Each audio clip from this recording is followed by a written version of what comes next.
Good evening and welcome to the Stearns County Board of Adjustment public hearing for Thursday, June 13th, 2024. Please stand for the Pledge of Allegiance. I pledge allegiance to the flag of the United States of America and to the republic for which it stands, one nation, under God, indivisible, with liberty and justice for all. Thank you. I have a couple of announcements to make. If you are in possession of a cell phone or some other type of electronic device, I ask that you put it on silent mode at this time. Also, please note that all testimony is being recorded for the record. If you are going to speak, you will be asked to state your name and address for the record first, and then go ahead with your input after you have been recognized by the chair. Members of the Board of Adjustment are appointed by the County Board of Commissioners with one member from each of the 5 commissioner districts, one member at large, and one member appointed from the Planning Commission. I'm going to give a brief overview of our proceedings this evening. I will read the variance request and open the public hearing. While I am reading your request, I would ask that the applicant or their representatives come forward and have a seat in front of the microphone. The applicant or representatives will be asked to state their name and address for the record. Environmental Services staff will provide a brief overview of the requested variance, the staff report, and if any correspondence has been received regarding the request. The applicant or representatives will then provide any input, corrections, concerns, comments, etc. Once the applicant or representatives have provided their testimony, the board will discuss the request and ask questions of staff or the applicant. Upon completion of board questions, I will ask if there is anyone in the audience wishing to speak to this request. If there is, I would ask that person to come up to the podium, state their name and address for the record, and give their testimony. When all testimony is complete, I will ask the board members for a motion to close the public hearing.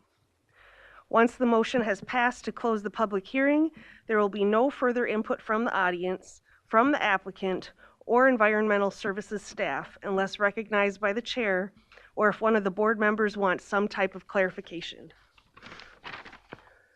The board will review and discuss the findings of fact. The findings are a series of questions that the board is required to answer based on Minnesota statute and the requirements of the ordinance. Based upon the answers to those questions, the board will either grant or deny the variance request. All questions must be answered in the affirmative by the board. Once the findings are complete, there will be a motion to approve or deny the request based upon those findings. Okay, I'll do a roll call of members. Rob? Here. Dan? Here. Amy? Here.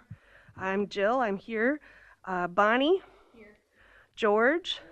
And Jason Wienerman is absent tonight. Okay.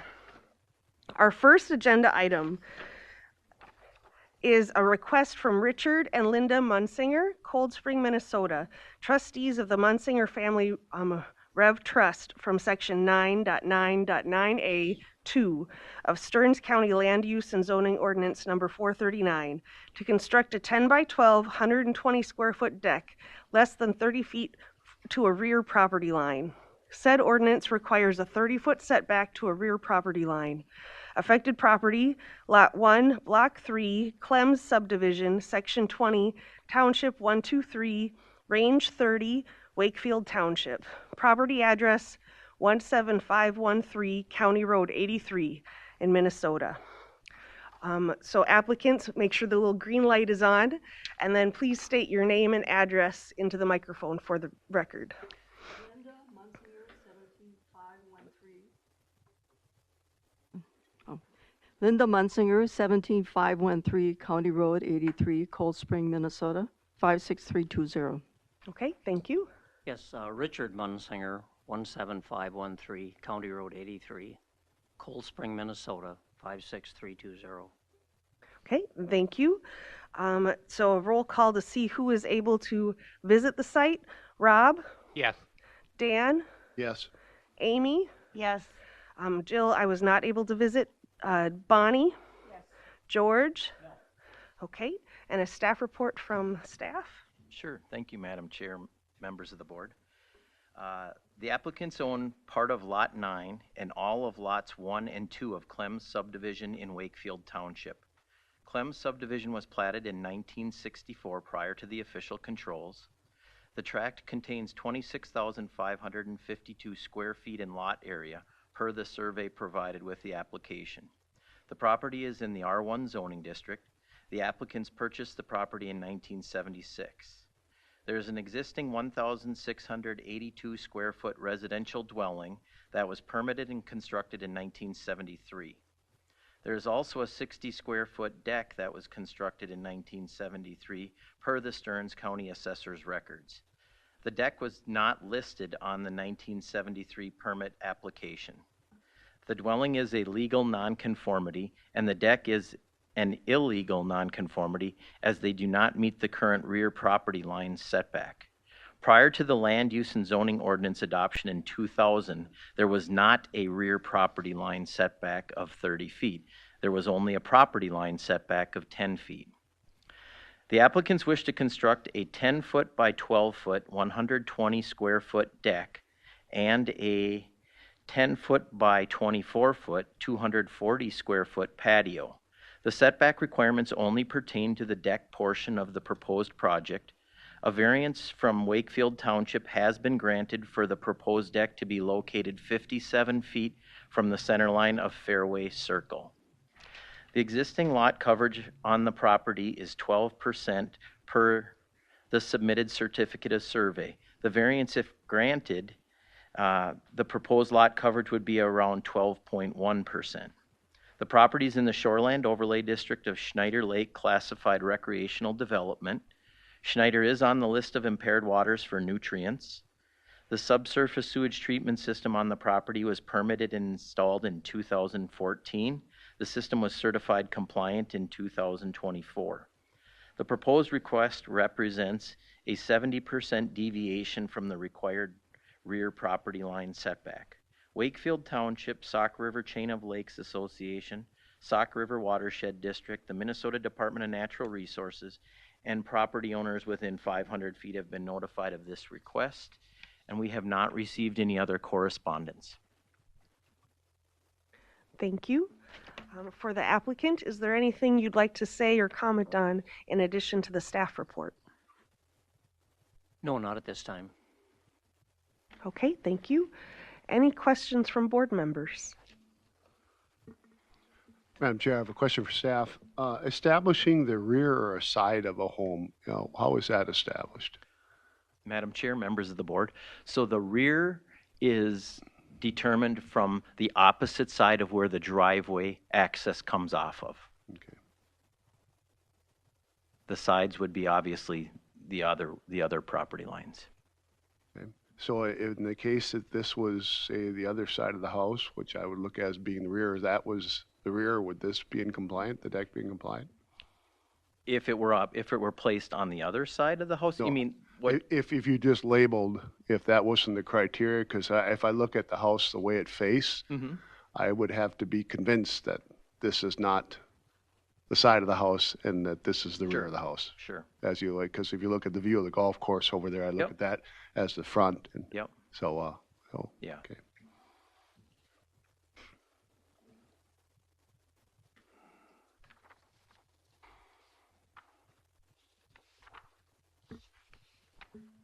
A question for staff. Do we know how far away from the property line the adjoining house is? Adjoining house? That was a permitted structure, and that was 10 feet, I believe, from the property line. Okay, and for that house, that 10-foot, that's not the rear of the house, that's the side of the That's house? their side property line, correct. Okay, thank you.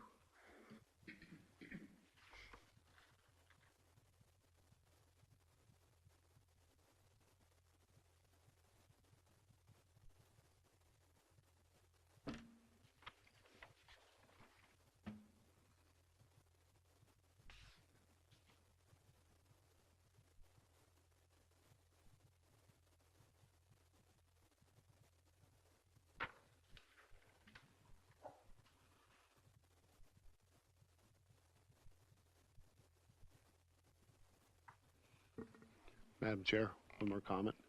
I met with the applicants at the house as they're tearing apart the deck. I imagine you have it all there by now. And one of the questions I asked if there was a relationship with the neighbor over there, if there's any problems over there, and would you like to talk about what you told me? No, I think our neighbors are here in attendance, and we haven't had any issues with our proposal Okay. from them. And just one comment, Bonnie Mossman.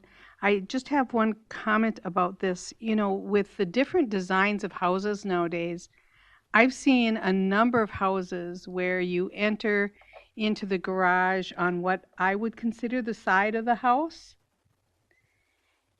And, you know, so this kind of confuses me about how you can determine, because of where the driveway is, you can determine that. You know, especially when you look down the block, all the other houses in that same row, their sides of their houses would be, you know, different than what this particular house is, just because it's the corner house and the driveway entrance is from the other side. It's just a, you know, comment that I have to make about it.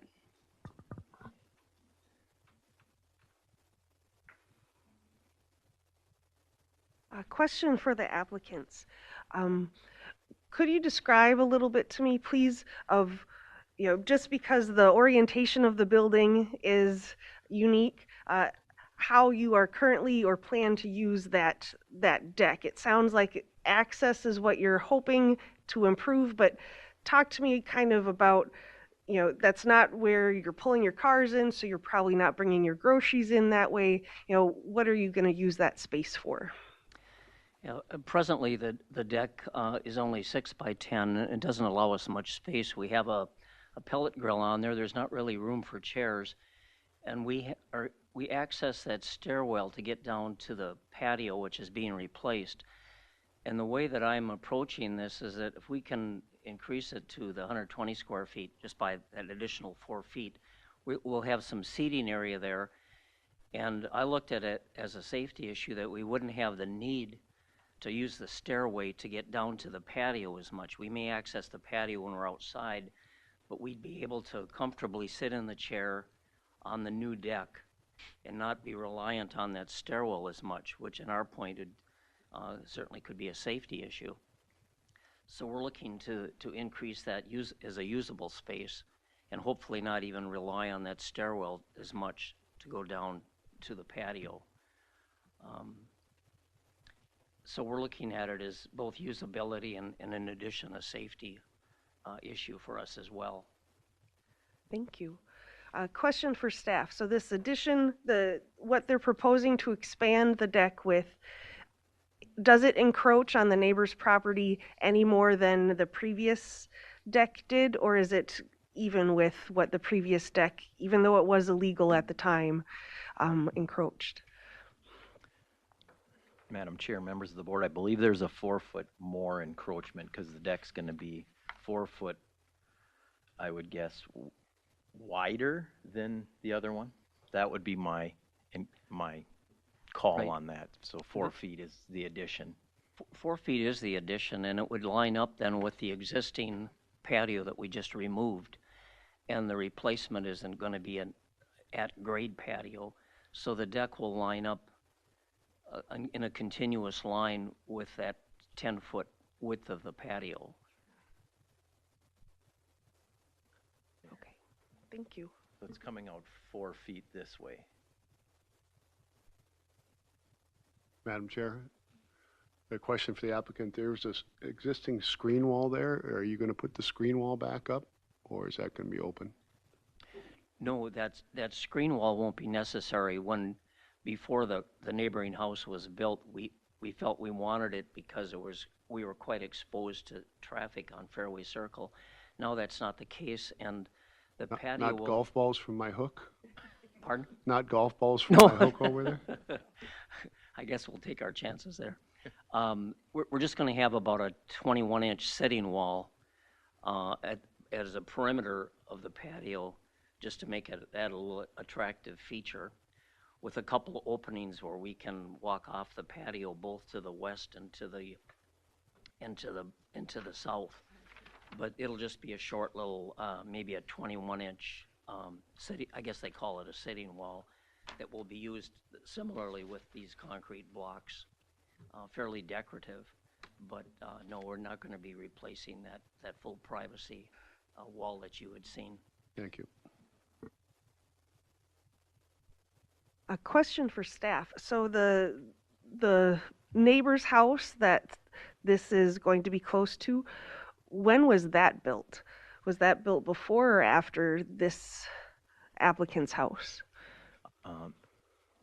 It was built after. Okay. You're speaking of this one, right? Yes. Yeah, that was built after. Okay.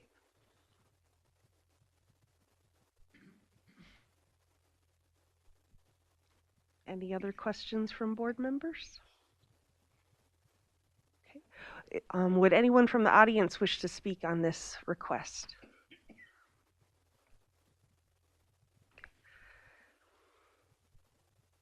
Yep, just make sure the little green light is on and then state your name and address for the record, please. I'm Heidi Stahlberger, I'm Mark Stahlberger. 17497 Fairway Circle. We are the house adjacent to the property. Yeah. That one right there. And we have no problems with this request. As the applicant stated, the deck will meet the same area as the previous patio did, and that's never been an issue for us. And we built the home in 2005. And all the golf balls end up in our yard. No, we're in full support of their I'm a little plan. bit different, Dan. We hope to join them on the patio. Thank you very much.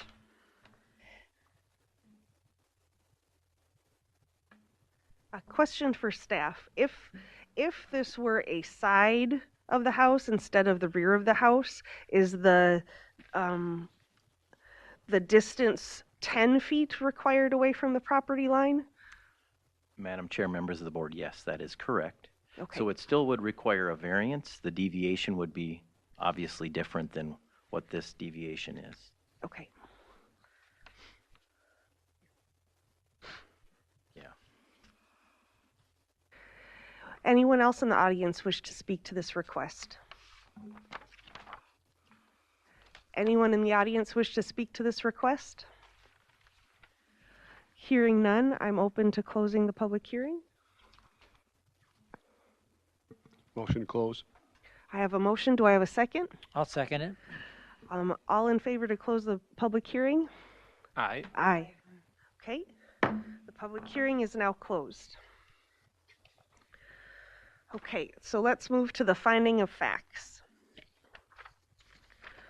So the variance request is a request from section 9.9.9A to construct a 10 by 12 foot deck 9 feet to the rear property line, where the current ordinance requires a 30-foot setback. Question number 1. The proposed use is allowed in the zoning districts in which the subject property is located, yes or no? I'll say yes, item 4, and also item 1 in living goals. Madam Chair, I think Member Ray, you're onto the comp plan question. Oh, This one's not the first one. Is this a proposed use allowed in the zoning I district? jumped ahead, I'm sorry. Yep.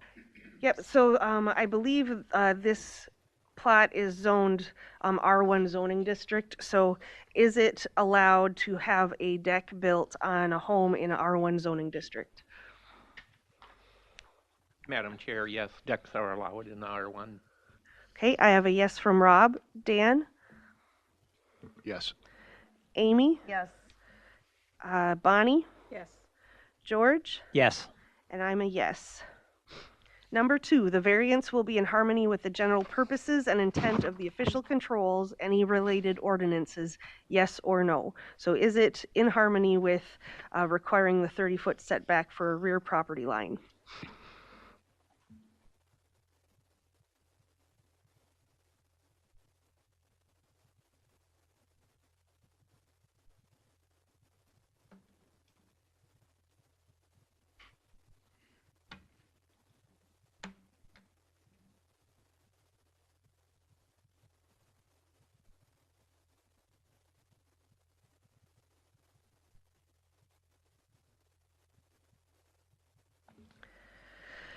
I am going to say yes. I think because this property is on a corner, because it is situated such that its direction is different from the ones on the road next to it.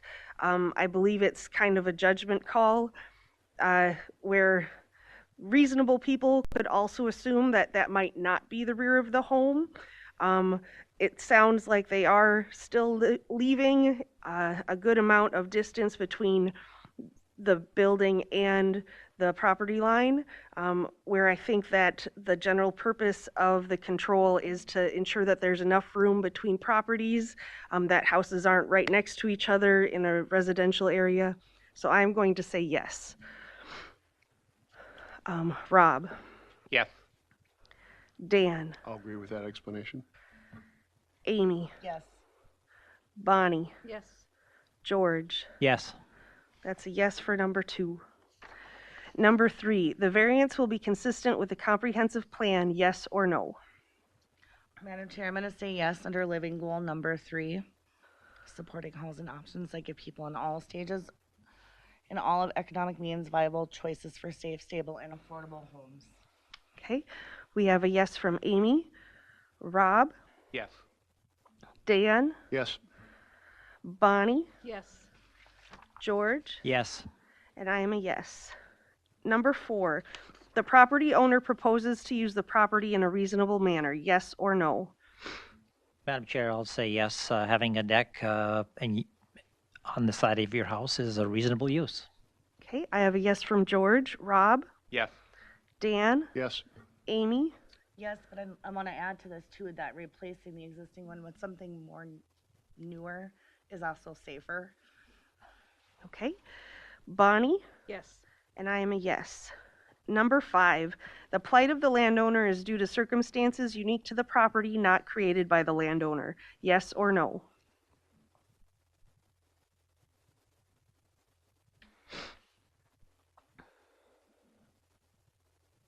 I'm going to say that yes, it is unique to the property. The way that the home was built and laid out, there was no home behind it at that time.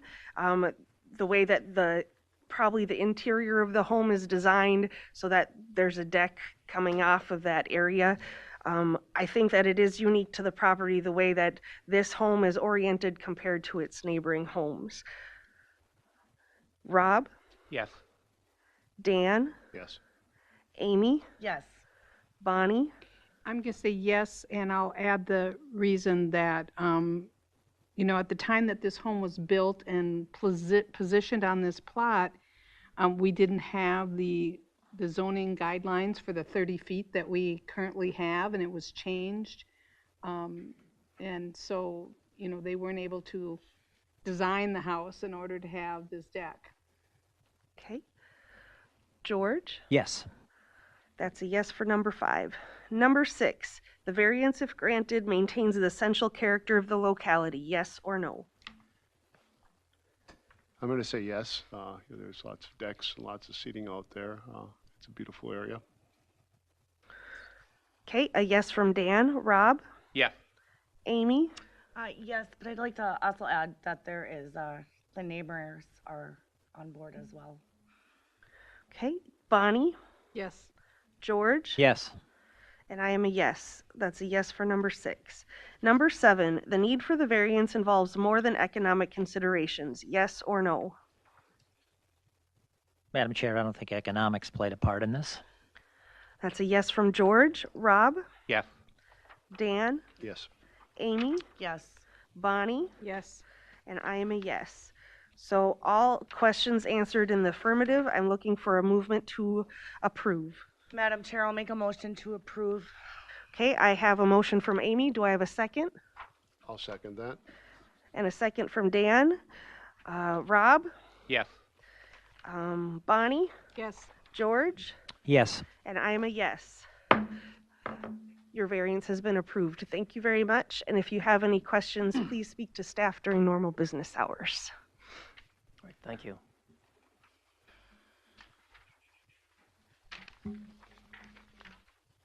Okay, moving on to agenda item number 2.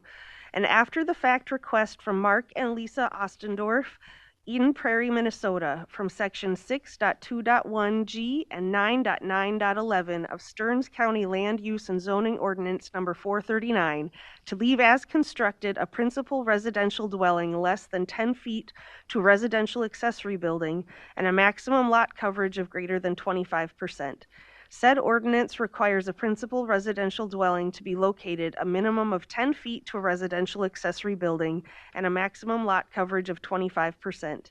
Affected property is south 75 feet of the north 200 feet of Block B in Docks Beach, Section 32, Track 127 North, Rod 32 West, Millwood Township. Property address 44851 Birch Park Court, Gray Eagle, Minnesota. Do we have the applicant? If you could please move forward. Okay. Turn the little green lights on and say your name and address for the record, please. Hi, my name is Lisa Ostendorf, and we are at 44851 Birch Park Court. My home address is the 6728 Harlan Drive. This is my son, John. He's here. My husband couldn't be here tonight. So John Ostendorf. My home address is 1874 Spring Creek Drive, Carver, Minnesota, 55315. Okay, thank you. Roll call to see who is able to visit the site. Rob? Yes. Dan? Yes. Amy? Yes. I was not able to visit the site. Bonnie? Yes. George? No. Okay, and a staff report, please. Sure. Thank you, Madam Chair, members of the board. The applicant's only tract of land described as the south 75 feet of the north 200 feet of block lettered B in Docks Beach, Big Birch Lake in Millwood Township. Docks Beach, Big Birch Lake was platted in 1932 prior to the official controls. The tract contains 15,877 square feet in lot area per the survey provided with the application. The property is in the R1 zoning district. The applicants purchased the property in 1992. In November of 2020, the applicants applied for and were granted a variance to construct a new residential dwelling with attached garage 4 feet from the side property line and to have an impervious lot coverage of 35%. In November of 2020, the applicants applied for and were granted a construction site permit and septic permit to construct the new residential dwelling and septic system to service the new dwelling. In November of 2023, Environmental Services staff completed a reinspection of the variance and construction site permit that were issued in 2020 for the construction of the residential dwelling. Based on the plans in the survey that were submitted, staff noticed a larger concrete driveway apron had been constructed than what was proposed. Staff requested the applicants to have an as-built survey completed to verify that the property was not exceeding the 35% lot coverage that was granted by the November 2020 variance. The as-built survey indicated a 42.2% lot coverage calculation. While reviewing the as-built survey, staff realized that an additional setback had been missed in the 2020 variance request. The home was constructed less than 10 feet from the detached garage on the property to the north. The applicants are now proposing to remove some of the concrete from the tire track driveway to reduce the lot coverage to 36.7%. The impervious lot coverage for the property is currently 42.4 per the as-built survey provided by the applicants. The applicants propose to remove some of that concrete from the tire track driveway to reduce the impervious to 36.7%. The property is in the Shoreland Overlay District of Big Birch Lake, which is classified recreational development. Big Birch is on the list of impaired waters for mercury and fish. The subsurface sewage treatment system on the property is compliant based on a 2021 installation inspection. The existing setback of the dwelling to the detached garage on the property to the north represents a 13.7% deviation from the required setback. Millwood Township, Big Birch Lake Association, Sauk River Watershed District, the Minnesota Department of Natural Resources, and property owners within 500 feet have been notified of this request. We have received a couple of correspondence. I think some of these were put in the packet and one was not because we got it from the DNR yesterday. So the first one is, to whom it may concern, we are the Gray Eagle property owners adjacent to Mark and Lisa Ossendorf, 44851 Birch Park Court. We received a notification for the upcoming hearing regarding their after-the-fact request for a variance. Please accept this written response that we have no objection to the request. If you have any additional questions, please do not hesitate to contact us. Roger and Pamela Reland, 44903 Birch Park Court, Gray Eagle, Minnesota. We also received one from a Mark and Julie Nathy at 44819 Birch Park Court in Gray Eagle. We are longtime neighbors of Mark and Lisa Ossendorf. We have surveyed their property at 44851 Birch Park Court, Gray Eagle, Minnesota, and have no issues or concerns with their residential dwelling as constructed or with the lot coverage. It is a beautiful home that has greatly improved the neighborhood. And then, like I said, we have one that came in from Nikki Blake Bradley from the DNR, and that it reads as follows. I have reviewed the staff report for the request and noted that the applicants obtained a variance to allow more impervious surface than the state minimum standard of 25% before proceeding to build the new residential structure. By obtaining a variance, it can be reasonably expected that the applicants were fully aware of what the county allowed beyond shoreland standards. Alternatives to increased impervious surface amounts likely exist to address issues the applicants are facing regarding stormwater. Such alternatives include, but are not limited to, French drains, drain tile installation, or grading to allow positive drainage before inundation to the garage. The DNR recommends the county require that the applicants adhere to the conditions of the variance that was issued in November 2020 regarding impervious surfaces. And again, it was signed Nicola Blake Bradley, area hydrologist for the Minnesota Department of Natural Resources. And that is all I have for correspondence. Thank you. For the applicants, do you have any comment or additional information you'd like to give? Yes, I just was kind of letting that sink in. So, back to, I had a question where it said that they overlooked,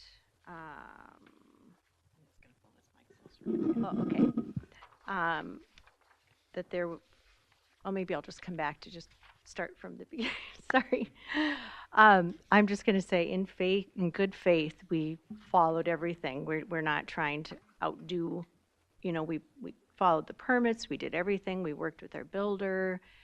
We did the landscaping, without any underlay, so that there's just wood chips all around, so that, there's more impervious, did I say that right? Pervious. Always pervious surface. And, the very last stage was, to do the driveway. And this was 2 years after we had been there.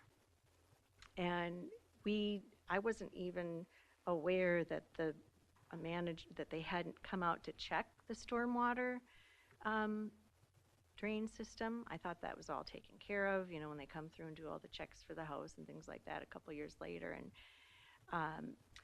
but it was almost a good thing that, you know, we did this. So the stormwater management system is designed, which I don't know if they were, if they were aware that that was all done. You know, we did an extensive design for the stormwater management system where the engineer designed it so that the water would drain from our property, which it does, into the side, and it's designed to kind of pool up. Well, what happens is on a normal rain, it works perfectly. It'll rain and it'll go in there, but when it rains hard, it can't keep up.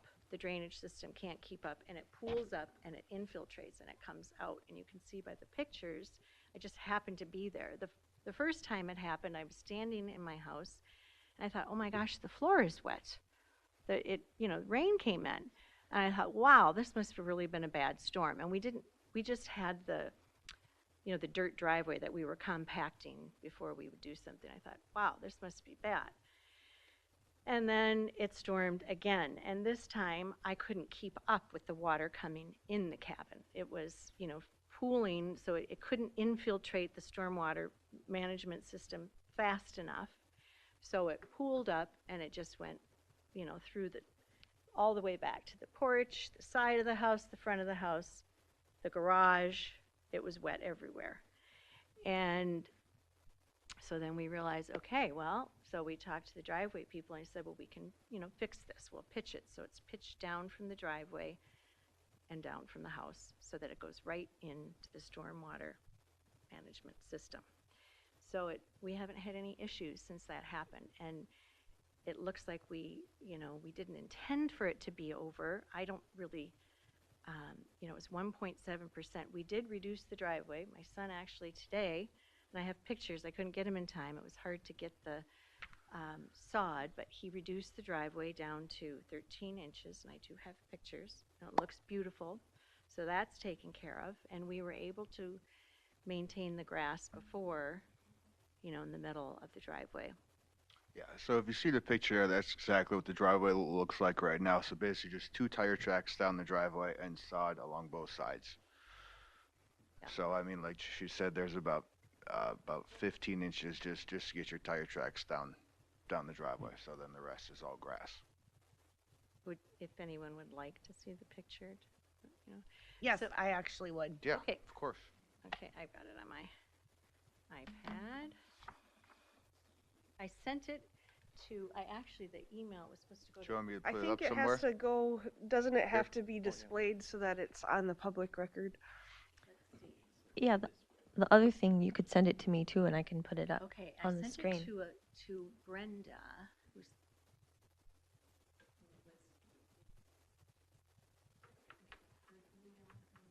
Madam Chair, while they're doing that, I wanted to let you know that Dan Ree had a family emergency. That's why he left. Okay, thank you.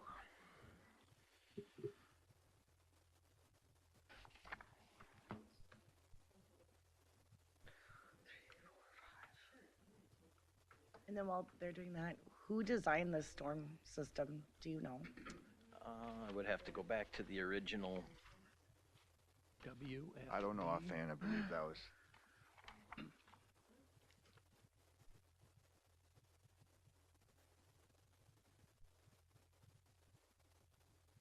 Same intent. I took measurements just so you can see that too as well. And did you by chance have mapping open that you could pull up the previous variance? Who did the stormwater plan? And we did have a variance already in place where the garage was placed. And that was prior, and they said at the last meeting, that variance stands. So we actually did even move it back further from where our original garage was. So I know it is closer than the 10 feet, but the discussion at the last meeting was that that was okay. It had been there for 40 years, and we put it in the, exact same place, actually moved it in a little bit towards us. We even narrowed the plan down more so that we wouldn't be infringing anymore on that. I don't know what I've just said, so.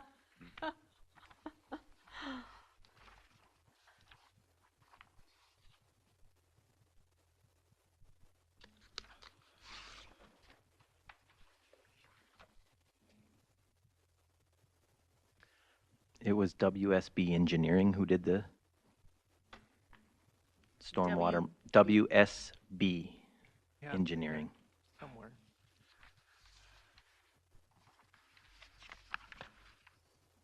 Madam Chairperson, and they did come out and approve that afterwards correctly. WSB did? They approved it? I believe it was an engineer that was working with them. An engineer came out to approve it. Madam Chair, Member Sherping, so the way that it works is because the variance was originally granted to be over lot coverage, the stormwater plan was required, and a financial guarantee, we held on to that until the engineer went back and said it was designed according to the specifications. And that's what the applicant's saying took a while to get done. So yes, that's our standard protocol, is whoever designs it has to go back. Their license is on the line saying that it was built per the design. So hopefully that helps.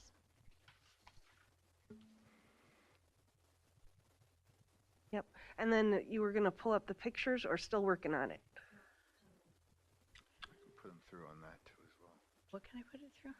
We can try here, but I don't know if, since it's a digital file, that it will work. But Okay. let's just see what happens here.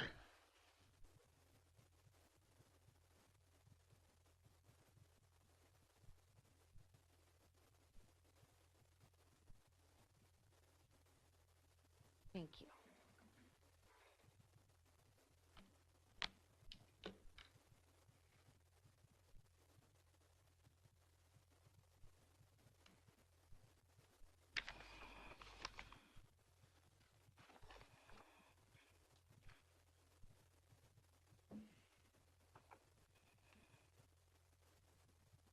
So Madam Chair, while we're working on getting that photo up, the wireless is not good in this building, including cell phone coverage, so that's why things might be wonky. But what's going to be hopefully displayed in terms of the photo is basically showing this, right? So the yellow is now, the yellow is grass and the red is not grass. That's what you're going to see. And that's what was originally in front of the Board of Adjustment in 2000. And Jamie could explain the part that was actually added on to. I think is that on there somewhere? It is this portion that was added that was not on the original plan. The driveway originally, the driveway was originally supposed to come straight off the house here where this corner is, and was going to be ended there. And it was in your packet as a previous survey.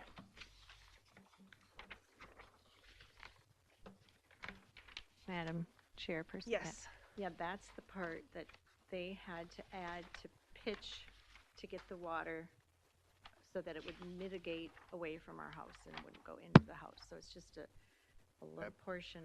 That back apron that they added on there, that's the one that's actually pitched down. So it doesn't just go straight, it pitches down for the water aspect. Okay. From both sides, if that makes sense. Thank you. Any questions from board members? Madam Chair, I have a question for the applicant. I read back to the 2020 meeting. What's the difference in square foot between the cabin you owned and the house you now have? Well, we started out with 38% coverage at our old. What's the square foot of the cabin you tore down? I don't know. Okay. I should I know don't that. know, but I didn't see it in the, I didn't find it in the 2020 minutes. But to be honest, we built it off the square footage of the old cabin and then the old garage. It's basically now the cabin is actually pushed further back away from the lake, Right. and the garage is just attached. So it's basically the old cabin, the old garage, pushed attached together for the new residents. But the I wish I had I know the what you're exact saying answer about for you. the extra cement there to the bottom, but I know that the engineers wouldn't be operating outside what they knew the variance that you were granted.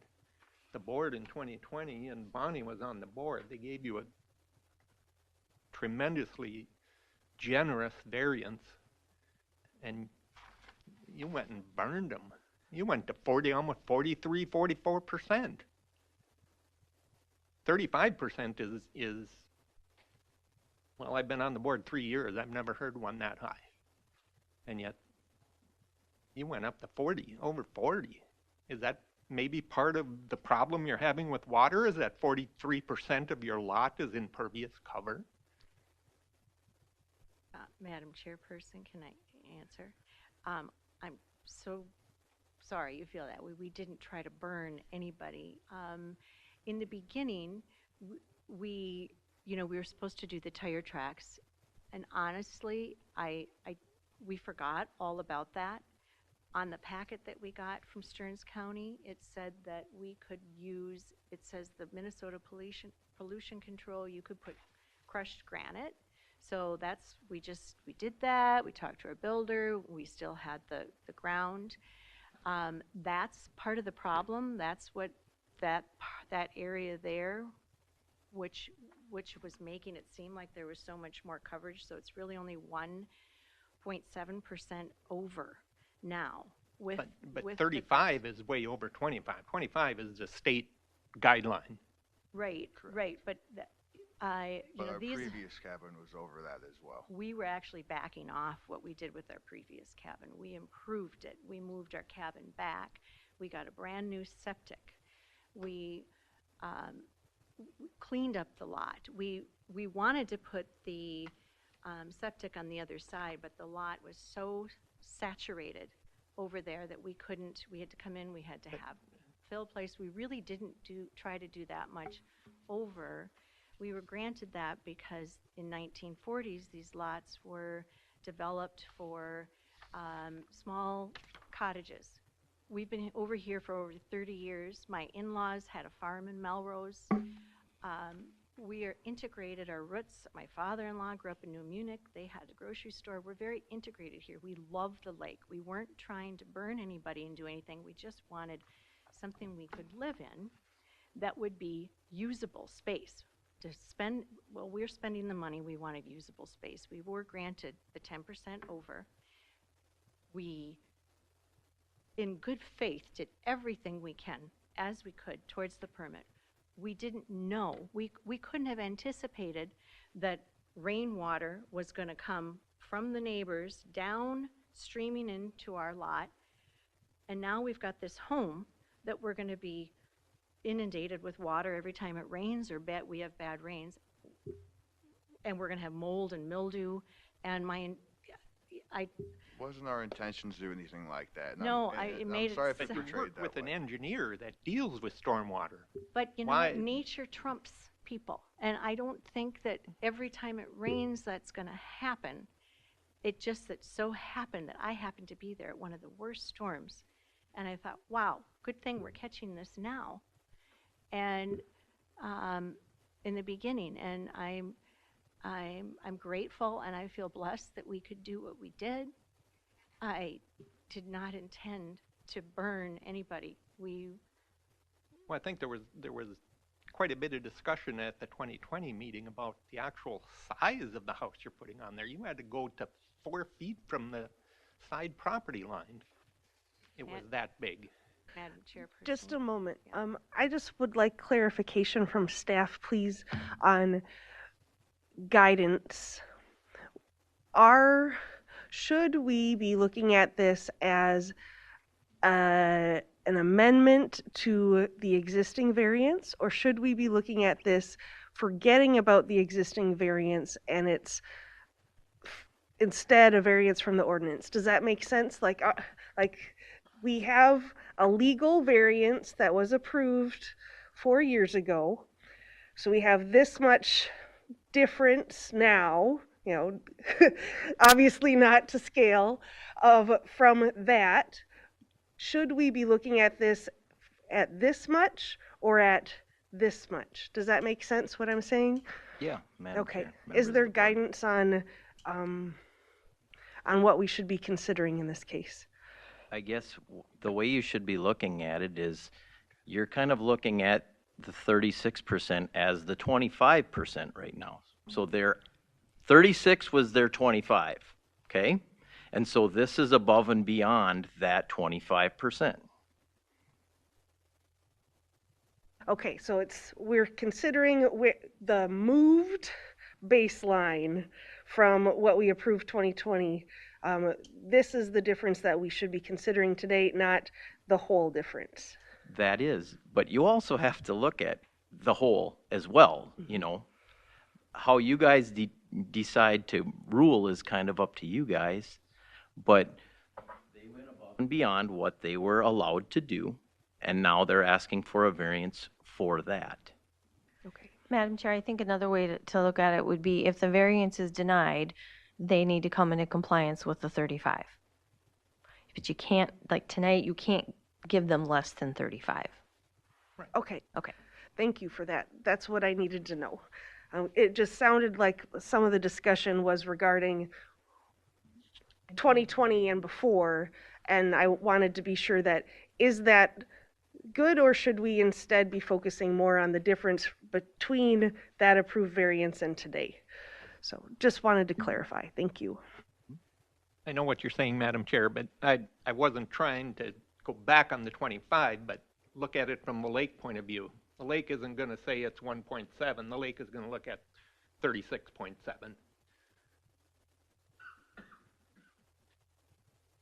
Madam Chairperson, can I Yep. just follow up on that? In all the notes with the stormwater management, they said that they made that in excess of what it was needed to do, so that it, it's not like, oh no, it's not able to handle it. It was made in excess, other than the fact that if there were storms, and we tried to stick with everything, that we complied with everything. We had our landscaper came in and had it approved. We did everything. It's just this extra driveway that is protecting our home. And Okay. thank you. Any other questions from board members? I just have one. When you added the additional concrete in order to solve your drainage problem, did you ask the designer or the contractor what alternatives there were to adding additional concrete? If there was, a different way to design the stormwater management or make alterations to it that would solve this problem other than adding additional concrete? At the time, we really didn't know that we were going to be over that much. There was discussion in the beginning that we would put a patio out front, and then we ended up not doing that, and we just put wood chips so that it would infiltrate, in the front. So we figured we didn't realize that we'd be over, and It seemed like that was the only way that we could prevent we flooding from happening. we did spend a substantial amount on the engineer to do that in the first place, and I believe they did the best they could.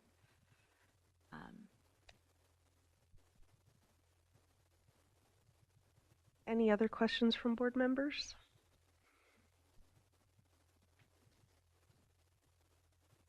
Staff question, just to clarify. So with them adding that sod there, how much does that take away from the 42? I think that goes to the 36.7. Yeah. 36, yes. The sod will get them to the 36.7% impervious that they are asking for the variance for tonight.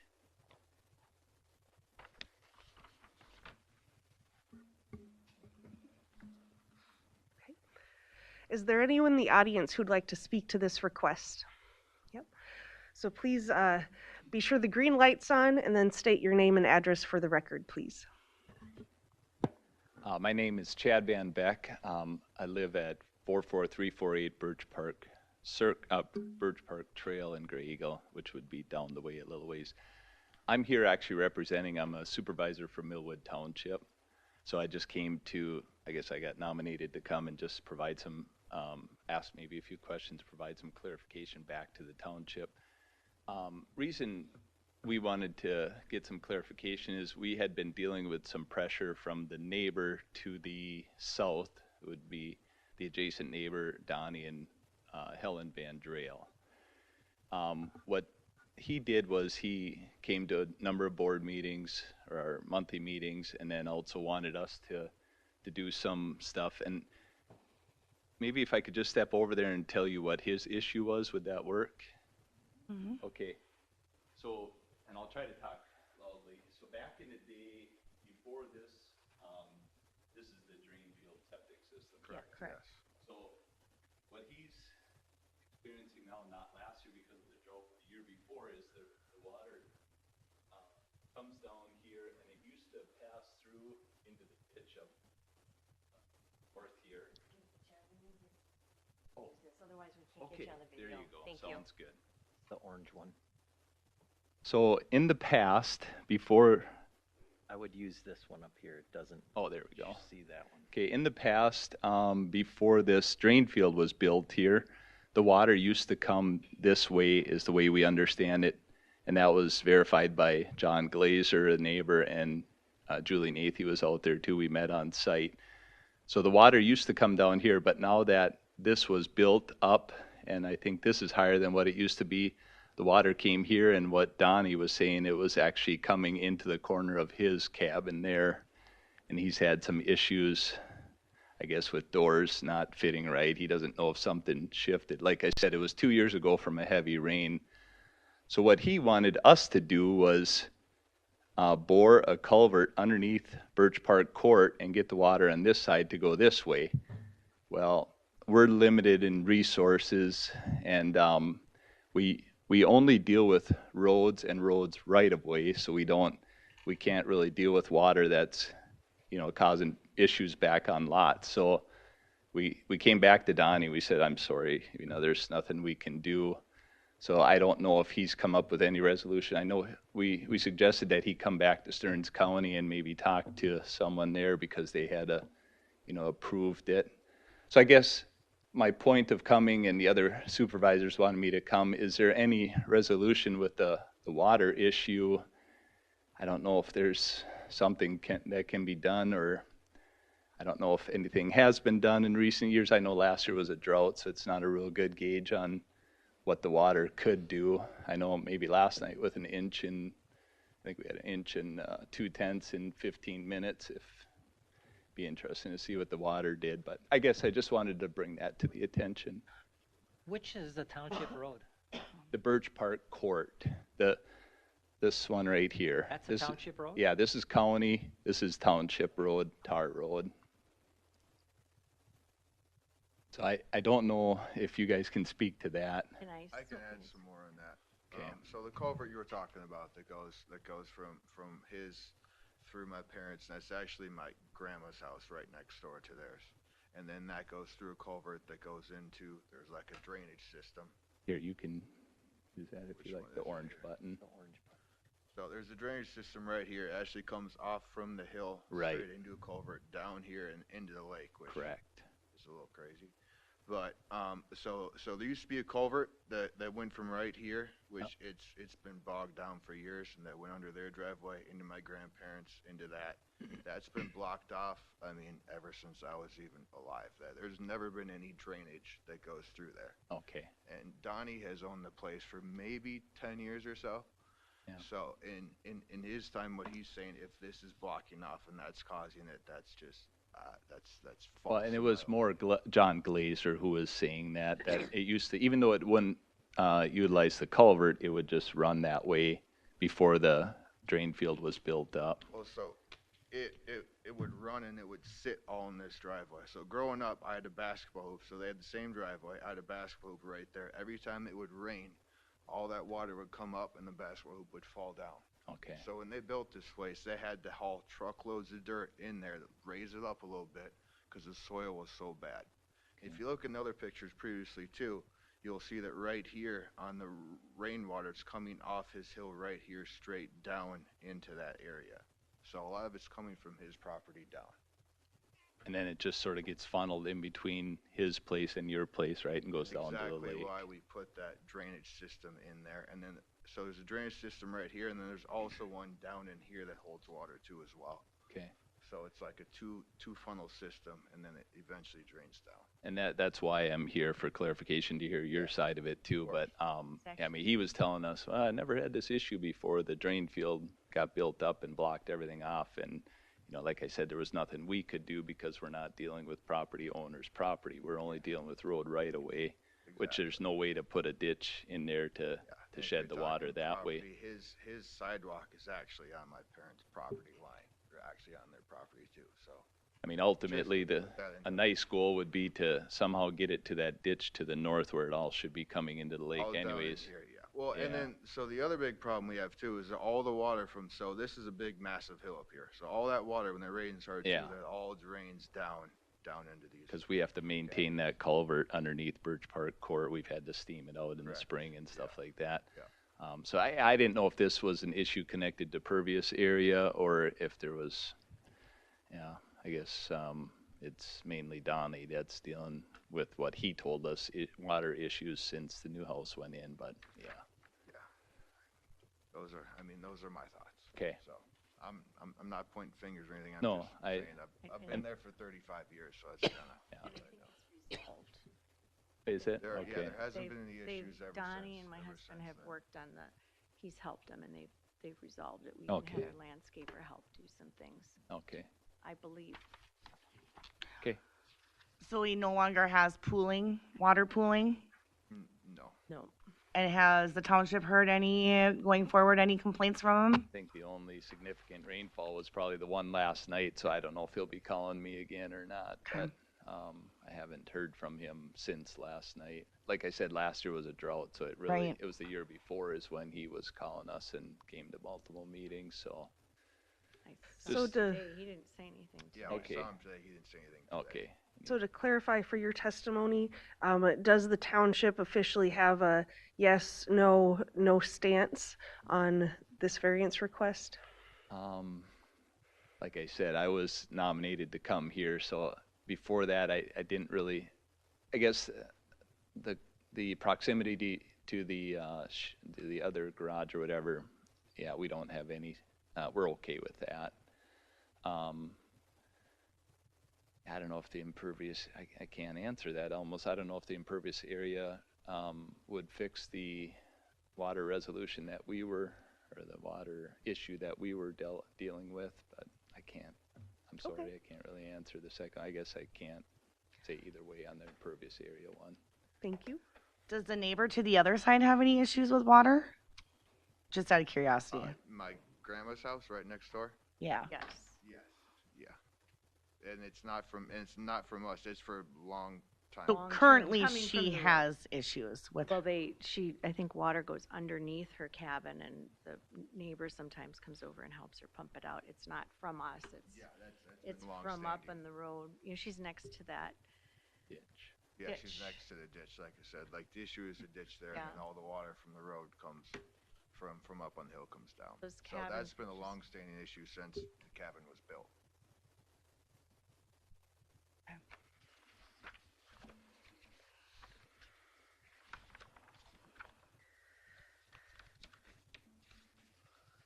So, question for the applicant. So I understand that you've adjusted the sod around the tire track driveway. Is it possible to adjust the pervious, that big section? I know you added the apron, but the rest of it, is it possible to remove any of that in order to get down to the 35%? If we did, That's a septic, and it's all grass on top too. So Oh, no, I believe they're talking about the yellow area. this area here, right? Is that what you're talking Yeah, about? the speckled yellow area. that's the garage. In order, to drive in, it's pitched from the garage this way and this way. so that it all goes down. So we can't really remove. Oh, why couldn't that be grass? Why couldn't that be natural cover? Because of the way the lot is, then the rain would just flow right into the house. It needs to be pitched so that when it rains, the water flows away from the house and doesn't go in. It's flat. Our house is flat. We don't have a basement. It's just on a slab. So if you saw the pictures before, there was a driveway there. It was flat, so essentially call that, I you know, think, could be yeah, there grass, are and that's what happens when the water comes in. So it goes into the house, in the garage. But couldn't it still be pitched, but be grass rather than cement? It could still be pitched. It sits on top. If you look over on the side of our house, we had the landscaping, and the landscaping was like that. The water, see how the water is sitting on top of the grass when you get hard rains like that, and it just comes in. When it's on the driveway, it gets pitched in, and it's still seeping into the ground. It's not going into the lake. It's all the water is coming down, and if you look at there's another picture that shows where it's coming down from Donnie's, which we were talking about earlier. Let's see. Kind of see right Up maybe the next picture. Nope, I'm sorry. It's hard to tell how. There it is. See how you can see the rain right, Coming the upper from his right driveway picture, there. those two pictures. Orange, okay. Right here, you can see where the rain is flowing down from his driveway down into here, pooling, and it pools right way in here, all the way over in here. That's what they came up with to keep their house dry. I mean, we have our furnace and all that is in our garage. Water was entering there, and we just needed to keep it safe and dry. And this keeps it safe and dry. Grass, we can't predict how much rain we're going to have that could pool on the grass and go in the garage. So what did the professional say that designed this and installed this system for you? It's obviously not working. It was just it works. It pooled up. I'm sure that the storm, typically we don't get 10 inches of rain at once, and this particular day it must have really stormed, and it pooled up further. It was designed for the water to pool and go slowly, but there was just too much at once. So it did eventually go down, but in the meantime it came in before it went down. Does that make sense? So I would submit to you this is not an issue of impervious surface. If we approve this at 36.7, that's not the issue. The issue is you have a drainage issue on that property. It is. It's coming from, yes, it is. And regardless if you had, in my opinion, you had zero impervious surface, you'd still have a problem with water. It's mitigated now where we don't have a problem. Finally, after, I don't know, almost 40 years, but, or 30 years that we've been on that property. And so, I've not been out here, but I guess a question for the township. Is the township road in higher elevation than this property? Isn't it down? I would say yes. I think the real issue that came in is when the new house and the septic got installed, everything came up a little bit where it used to flow, not necessarily through a culvert, but it would all flow that way. To the north? Naturally, correct. Is there a ditch on that side there? No. It's just kind of flat? Well, there is to the south, but then when you get to the septic system, I mean, there's not much of a ditch like you see on your county roads. Yeah. I mean, it is a little bit higher than the other roads, so yeah, I don't know what the solution is there. I mean, a culvert going from one side to the other, after we had Herdering Incorporated out there to shoot some levels with his laser, he said, it might be higher on the other side. I don't think that's the issue either, so. Well, I don't think this is a township issue. I mean, from a township perspective, you're worried about your road and water not setting in the ditches of a road that destroys your road. The issue with the drainage issue between people that live along here, that's their issue. It's not a Correct, township and issue. that's ultimately what we decided is, hey, Yeah. there's nothing we can do because this is a lot issue, not Right. a roadway issue, so.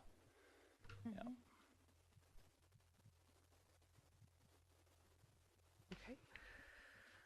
Is there anyone else in the audience who'd like to speak to this request? Anyone else in the audience like to speak to this request? Anyone in the audience wish to speak to this request? Hearing none, are there any other questions from board members? Okay. Then I'm open for a movement to close the public hearing. Madam Chair, I move to close the public hearing. All right, I have a movement from George. Do I have a second? I'll second it. A second from Amy. All in favor? Aye. Aye. Aye. Okay. The public hearing is now closed. So we can move to the after the fact findings. So there's a couple options. We could do the garage and the impervious together, or the garage and impervious separate. Any preferences from folks? Well, madam, we never discussed the garage at all. Okay. I think I would prefer them separate. I think that they're two separate things. Does anybody prefer it together? I agree that it should be separate. Okay. All right. Let's do the garage first. After the fact findings, to leave as constructed a principal residential dwelling 8.7 feet to a residential accessory building. Okay. Is the proposed use allowed in the zoning district in which the subject property is located? Yes or no?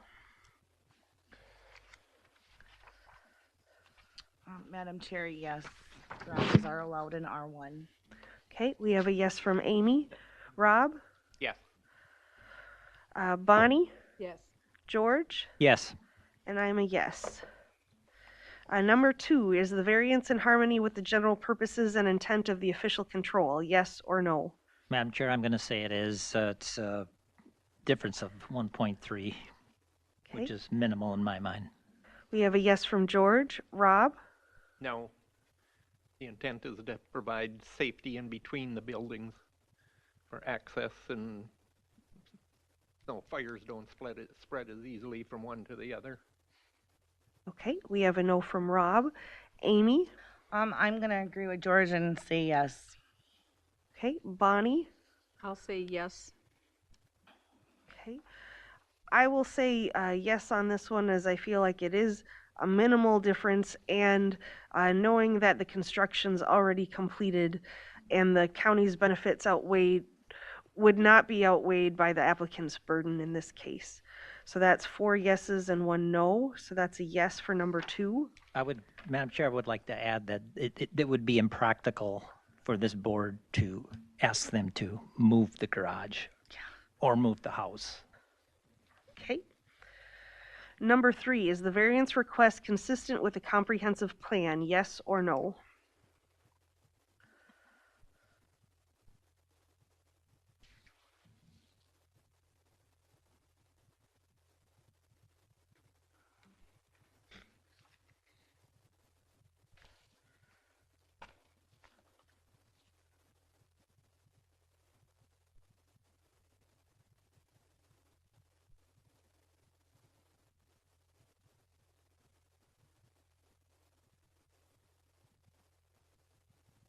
I'm going to say yes under living goals number 3 to support housing options that give people in all life stages and economic means viable choices for safe, stable, and affordable homes, especially considering that the construction is completed and that I don't believe the county's benefits outweigh the applicant's burden. So I am a yes for number 3. Rob? Yes. Amy? Yes. George? Yes. Bonnie? Yes. Okay, so that's a yes for number 3. Number 4, is the property owner proposing to use the property in a reasonable manner not permitted by an official control? Yes or no? Madam Chair, I'm going to say yes, having a garage and using a garage is a reasonable use. Okay, we have a yes from George. Rob? Oh. Madam Chair, the issue isn't the garage. The issue is the house. The garage is owned by the trust, correct? Are you talking about our garage? Staff, am I wrong on that? Garage here. And That's The adjacent your, garage. so that would be your Oh. grandma's. The grandma, Okay. yes, that's Okay. owned by trust, yes. That is correct. The request is for the residential dwelling setback to the garage, not the garage to the dwelling, if that makes clear. So is the property? We're not hearing this request for the garage, we're hearing the request for the house. So just the clarification for me. So the house is too close to the garage. That's what we're saying. The house, yes. Okay. So this one should have been on the last variance request, but there was no, on the previous survey that they gave us, this structure was not on there. So it was missed that it was going to be closer than 10 feet to this structure. Now, because they were coming back for the impervious, we just came to basically clean up this issue and to have that heard as well, if that makes sense. So, Madam Chair, I'm going to change my rationale and say, I still say yes, and having a house and using it is a reasonable manner. Okay, thank you, and thank you for asking the clarifying question. Rob? Yes. Amy? Yes. Bonnie? Yes. And I'm a yes, so that's a yes for number 4. Number 5, is the plight of the landowner due to circumstances unique to the property, not created by the landowner? I'm going to say yes because I think if that stipulation had been brought to light at the time that the house was built, they probably would have moved the house over 1.5 feet and this wouldn't be an issue. Okay, we have a yes from Bonnie. Rob? Yes. Amy? Yes, and I agree with Bonnie. George? Yes. And I'm a yes. So that's a yes for number 5. Number 6, will the variance maintain the essential character of the locality, yes or no? I don't believe it's going to change anything in the community. Okay, that's a yes from Bonnie. Rob? Yes. Amy? Yes. George? Yes. And I'm a yes. So that's a yes for number 6. Number 7, the need for the variance involves more than economic considerations, yes or no? Madam Chair, I'm going to say yes. Economics weren't discussed. Okay, we have a yes from Amy. Rob? Yes. Bonnie? Yes. George? Yes. And I'm a yes, so that's a yes for number 7. So all answers in the affirmative, I'm looking for a movement to approve the variance to leave as constructed a principal residential dwelling 8.7 feet to a residential accessory building. Madam Chair, I'll make a motion to leave as constructed. I have a motion from Amy. Do I have a second? I'll second. A second from Bonnie. Rob? Yes. George? Yes. And I'm a yes. So that the distance to the garage has been approved. Okay. So let's move on to the impervious, to leave a maximum lot coverage of 36.7%. So considering an after-the-fact variance request, the board should consider these additional factors when deciding the statutory criteria. Did the applicant act in good faith and attempt to comply with the ordinance? Did the applicant make a substantial investment? Is the construction completed? Are there similar structures in the area? Are the county's benefits outweighed by the applicant's burden if the applicant were required to comply with the ordinance? Question number 1. Is the proposed use allowed in the zoning district in which the subject property is located? Yes or no? Madam Chair, yes, driveways are allowed. With impervious. Is that what the use is? Oh, what else would you say? I don't know. So the zoning district is R1. I mean, So driveways are allowed. So, Out in R1s. but it's not necessarily about a driveway, it's just about impervious lot coverage. Well, they kind of go hand in hand, though. Okay, so we have a yes from Amy. Rob, Yes. Bonnie, Yes. George, Yes. and I'm a yes. Number 2, is the variance in harmony with the general purposes and intent of the official control, yes or no? Madam Chair, I'm going to say no, it's not protecting the lake at over 35%. And I'll also agree with the DNR that the original variance should be upheld. Okay, we have a no from Rob. Amy, Circle back. okay. Bonnie, I'm going to agree with Rob in that I'm not convinced that the slope couldn't be maintained by something other than something that's impervious. okay, that's a no from Bonnie. George, I'm going to say no also. I think should be available an engineered solution for that drainage issue. They have a terrible drainage issue. Yeah. I would say no as well. okay. So I'm thinking, yes, the applicant did act in good faith. I think that, yes, they did make a substantial investment. Even when they first came with the variance in 2020, I think they came to the board with the engineered stormwater treatment. Yes, the construction is completed. Are the county's benefits outweighed by the applicant's burden? On that one, thinking to Rob's comment about the lake,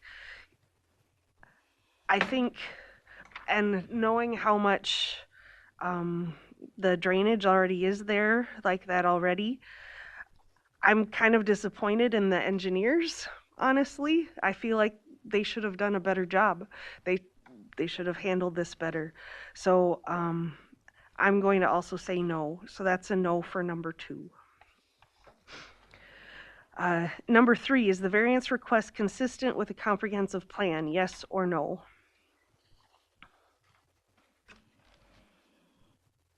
Madam Chair, I'm going to say no.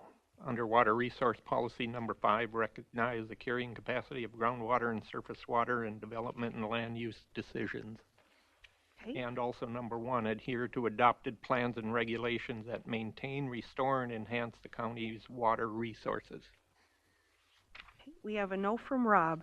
Amy?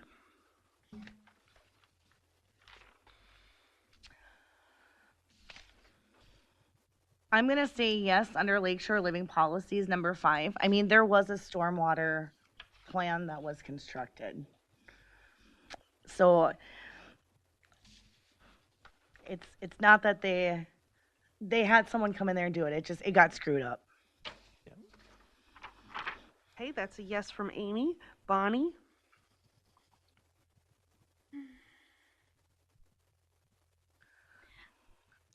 I just want to add to mine. It is a policy that is in place already, too. I mean, they hired someone to come in.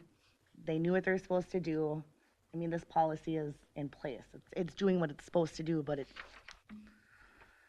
I don't think they intentionally, And I'll you know, and I'll say yes. I'll agree with Amy because I think it wasn't you know, intentional. when they saw the water coming in, it was kind of we got to do something really quick here. Yeah, to absolutely. I'd solve be this. freaking out too if I had water in my house. So I can understand why that happened. I don't feel that it was negligence. No. Okay, that's a yes from Bonnie. George? Yes. Okay.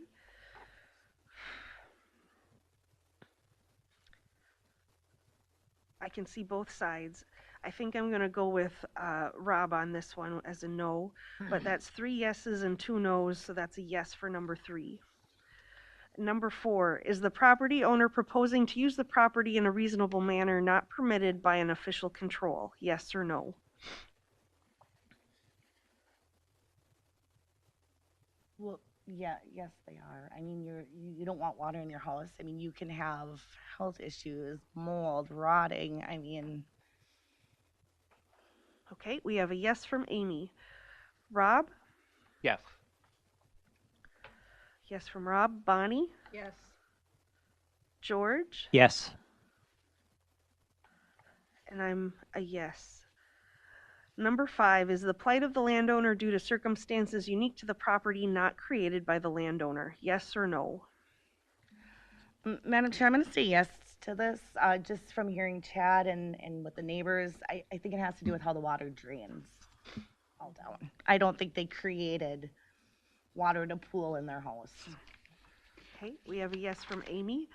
Rob? Madam Chair, I'm going to disagree with Amy. I'm going to say no, that the 42% impervious cover was installed by the homeowner. Okay, we have a no from Rob. Bonnie? I'm going to say yes. I'm thinking if it happened to be caused by some of their building, it wasn't done intentionally. They didn't knowingly, and who's to say whether, building their home, building the sewer septic system, who's to say whether that did or didn't affect the water flow? So I'll say yes on this one. George? I'm going to agree with Rob and say no. I wish, in retrospect, that the engineer would have done a better job. Okay. But this was the engineer. It wasn't them. Yeah. Yeah. But they hired the But engineer. they're ultimately responsible. I'm going to also say no, so that's 3 no's and 2 yeses, so that's a no for number 5. Number 6, will the variance maintain the essential character of the locality? Yes or no? I'm going to say yes, it would maintain the essential character of the locality. They're trying to mitigate the flooding. It sounds like they're doing it in a way that helps their neighbors, so I'm going to say yes. Rob? Yes. Amy? Yes. Bonnie? Actually, on this one, I'm going to say no because for the reason that, they were already granted if we're just looking at the impervious surface issue, they were already granted, an exception to this. So I'm going to say no to this one. Okay. George? Yes. So that's 4 yeses and 1 no. That's a yes for number 6. Number 7, the need for the variance involves more than economic considerations. Yes or no? Madam Chair, I don't think economics factored in at all. Okay, so that's a yes from Rob. Amy? Yes. Bonnie? Yes. George? Yes. And I'm a yes, so that's a yes for number 7. We have a no for question 2 and 5, so I'm looking for a movement to deny the variance request. Madam Chair, I'll make a motion to deny the request. I have a motion from Rob. Do I have a second? I'll second it. A second from George. Amy? No. Yes. Yes.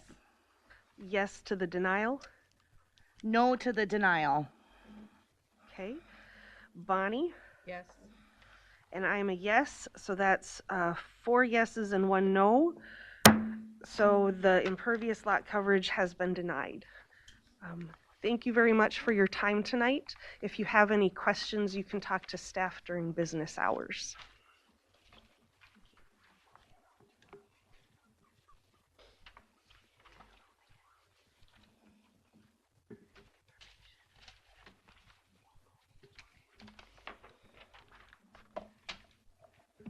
Okay, moving on to agenda item number 3.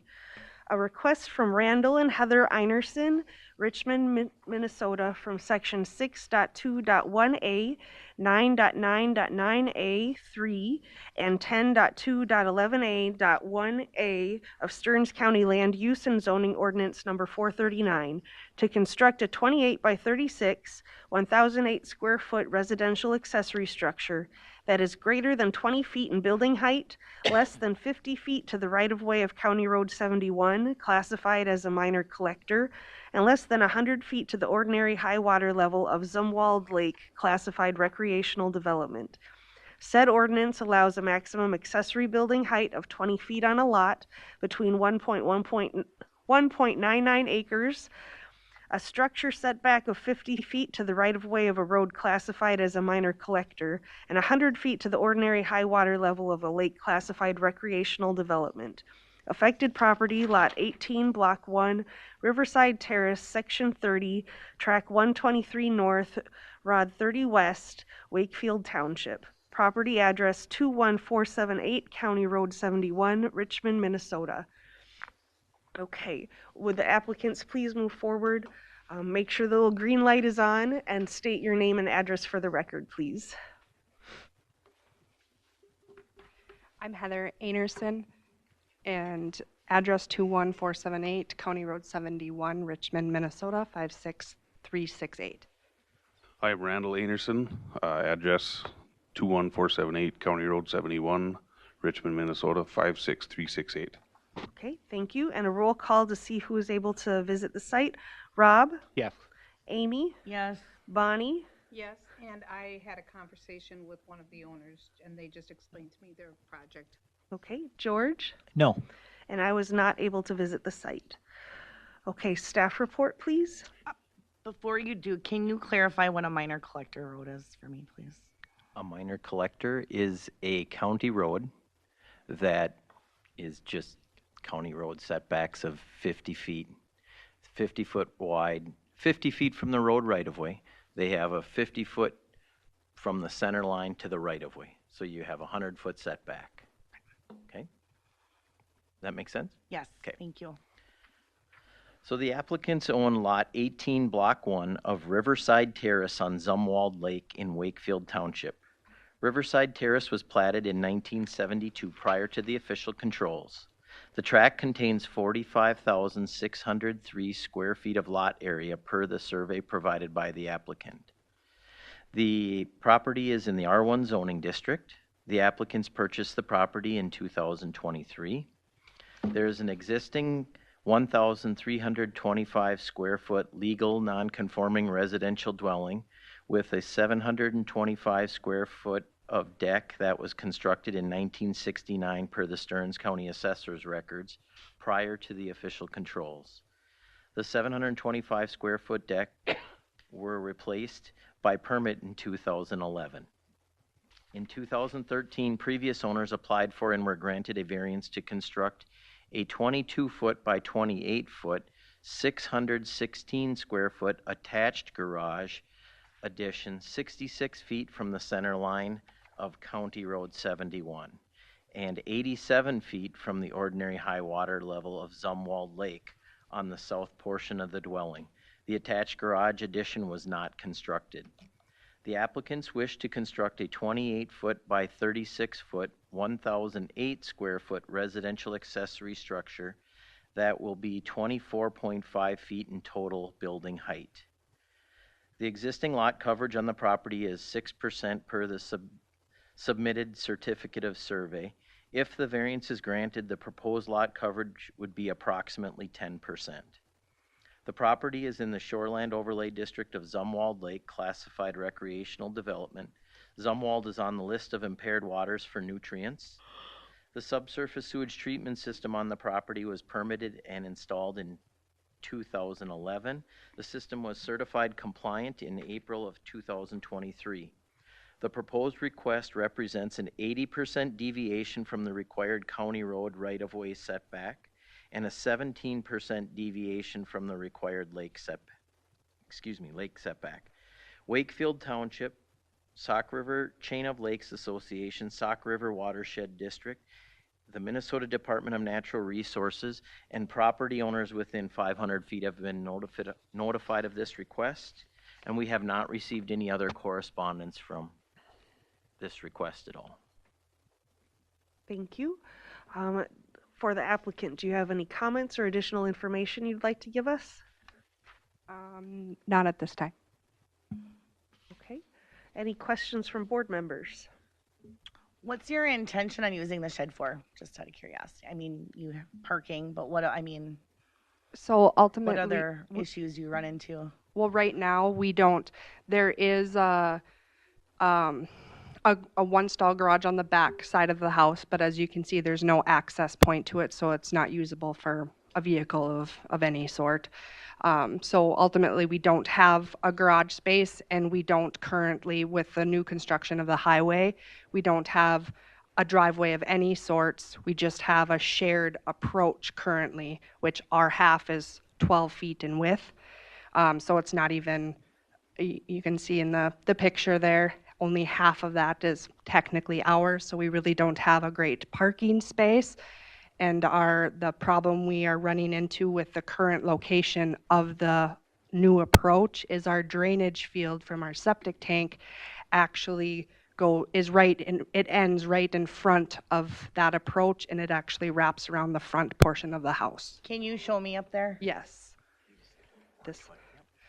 So our septic tank is located about right here. The drainage field goes through here. This portion here, and then it wraps around to the front of the house here. So with that theory in mind, for us to be able to even put a driveway added on to that approach, we wouldn't be able to do so without removing a portion of the drainage field and relocating it.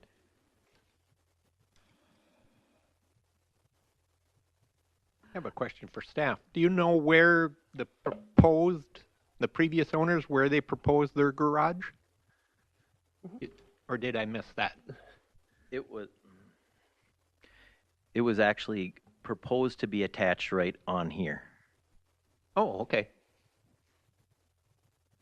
And if I can add to that, so that's kind of the reason behind the request. We were aware that the previous variance was filed for that, so trying to keep it in that same location. Question for the applicant. Why can't you abide by the height?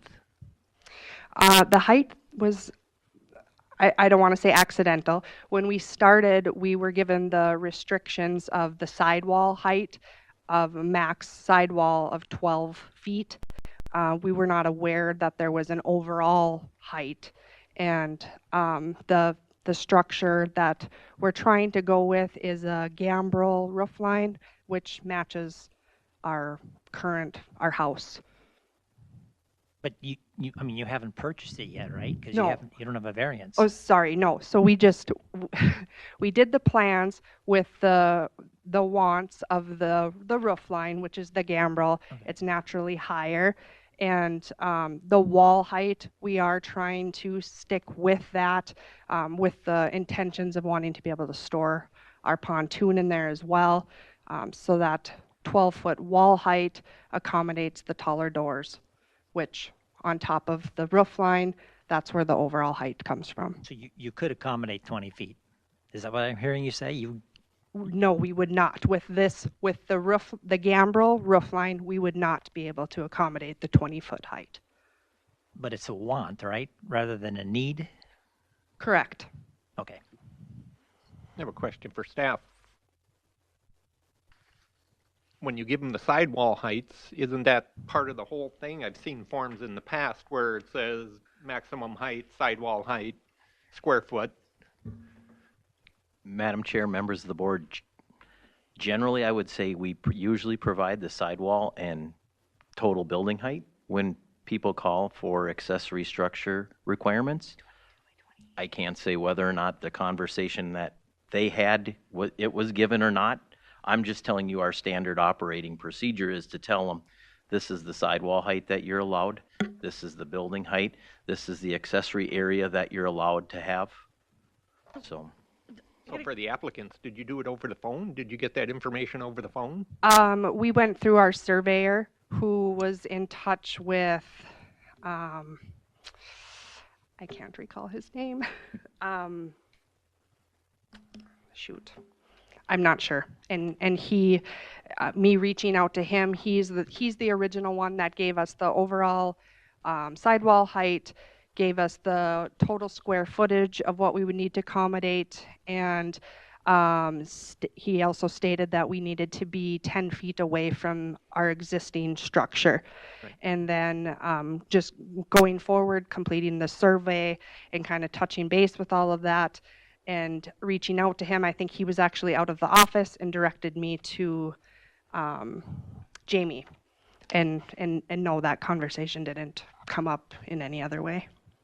Madam Chair, I'm just looking through our system, and it does look like we sent the surveyor an email on January 4th, and it did include the 20-foot peak height. So whether or not that information got to the applicants, I don't know, but it was given to the surveyor. Question for the applicant or staff. Do we know how tall the house is? Is it 24 feet or is it taller, shorter? I can't answer that question. I didn't. Okay. Well, the reason why is like, is the house going to be this tall and the garage is going to be this tall is kind of the question. I can't say exactly how tall the house is, but I do know that, it's over 25 feet. I do know that. But this structure will be down the hill. The footings will be quite a bit lower than the house footings. I don't know that they'll be all that much lower. I mean, I haven't had a contractor out there to lay out exactly where the footings would be, but overall the garage would be shorter than the house. If I had to venture a guess, I'd say 4 or 5 feet maybe to the peak.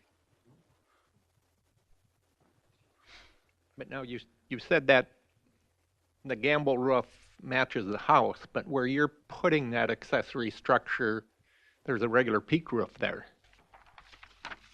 correct? Yes. Yep. There is the main structure of the house is the gambrel, and there is a small addition to the side of the house as well. So you could bring that roof peak down to 20 feet with a pitched roof and match that side of the house. That would be an option. Question for staff. Do we, could I get some context on the height requirements on those sizes of buildings? Like, is it safety concerns? Is it just more visual concerns? Or can I get some context on that, please? Probably more visual concerns. Also, the intent was to regulate that height for not having living quarters, because we know lake lots are generally smaller, and people like to have a lot of people at the lake, which is understandable. But those building heights were brought down so that you could still have storage, but not necessarily living quarters above. Okay, thank you.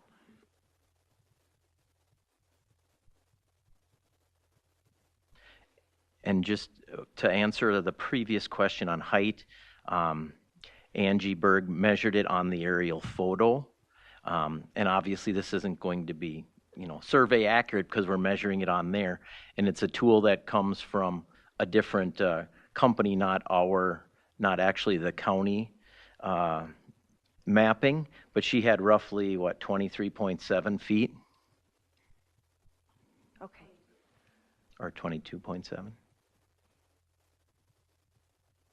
But again, I can't speak on how accurate that company's measuring tool is, but it's going to give you at least a ballpark. Probably going to be close. It's not going to be towering over the home if we approve it. Yeah. No. Okay. Madam Chair, I have a question, maybe be directed for Angie Berg. The county just did a study or a look at accessory structures countywide and suggested, and they looked at height as one of the issues, and there was no changes made to that. The committee agreed to what the heights were. Madam Chair, Member Schwagel, yes, that was a result of actually the Board of Adjustment for a long time, having some requests coming for non-riparian parcels. And so last summer, we had the county board appointed a subcommittee of some planning commission members, county board members, township people, and we discussed all things accessory structures, inside shoreline, outside shoreline, riparian, non-riparian, and they did not change anything for the riparian standards, mostly for the reasons that Jamie indicated. You know, the intent is somewhat aesthetic from the public water view landward, and also to curb the use of what could become a guest cottage or something like that. So there was consideration, and it did not change. Question for the applicant. I saw that there was a response from the county engineer about the driveway approach. How does that impact your plans? So I have been in contact with Jody, and I think the drawing that you guys actually have is still showing the driveway to be a little bit further south than the new drawing that was initiated. Do you have that available? So the intent would be to move it up a little bit further north.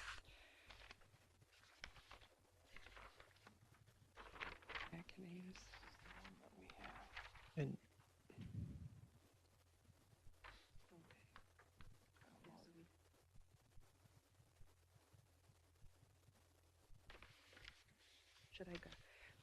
Should I grab my phone to show it? I can show a updated. I had the surveyor adjust the driveway to show it a little bit better. But after talking with Jody, we would be getting rid of, there was a couple options discussed, so we would be getting rid of our portion of that current approach here. So this half, we would be getting rid of that, and by doing so, the distance from this approach, if it were left to where we are proposing, it's about 100 feet. Otherwise, requesting to have this portion of it relocated further north onto my neighbor's property, which would be about 70 or 75 feet, I think she had stated. And that would, for a total of 175 feet, which she was okay with moving forward on. Okay, so by adjusting the approach, it's not going to impact where you're planning on putting the garage? No. Okay. Question for staff. Is there any building envelope on this plot that would meet all of the setbacks? Madam Chair, members of the board, so these hash lines represent the buildable area. So is there? Yes, but it would probably require the moving of the septic tank and the septic drain field, because their access would probably have to go on that septic tank and septic drain field. Okay, thank you. Question for staff, perhaps, or applicant. Is the highway department okay with the setback from the right-of-way?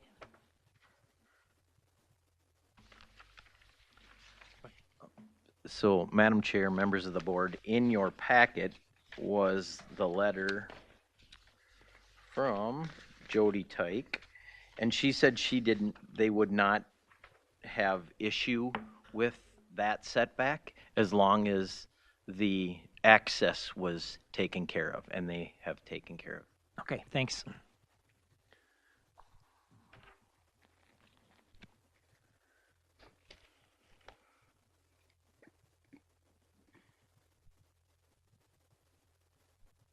Madam Chair, I guess I would have maybe a suggestion for the applicants. If nothing else, could we table this and you come back with a 20-foot high building? Was the original... Or go on record as that you're going to stay at or below the 20-foot high mark? Speaking with Jamie, just kind of looking at all of the possibilities, I believe we were requesting the 3 variances to be separated out. So if in fact the other 2 were approved, yes, we would be able to make the accommodations to meet the 20-foot requirement. But if Does the that other answer two, the question? No, if the other 2 are, the setbacks are met, and we approve those. Correct. And we turn down your 24-foot high building, then you're going to have to reapply for a new variance and come back with a 20-foot one. Madam Chair, members of Correct. the board, so if you were to do separate findings of fact for the lake setback and the road setback, and to grant those, but deny the height one, then they're have an option of coming back with a different height if they wanted something larger. Okay. But if they wanted to meet that requirement, They wouldn't have to come back again. Right. Does that make sense? Yes. Yeah. Yep. Okay. Yep. You're right. That's right. Any other questions from board members?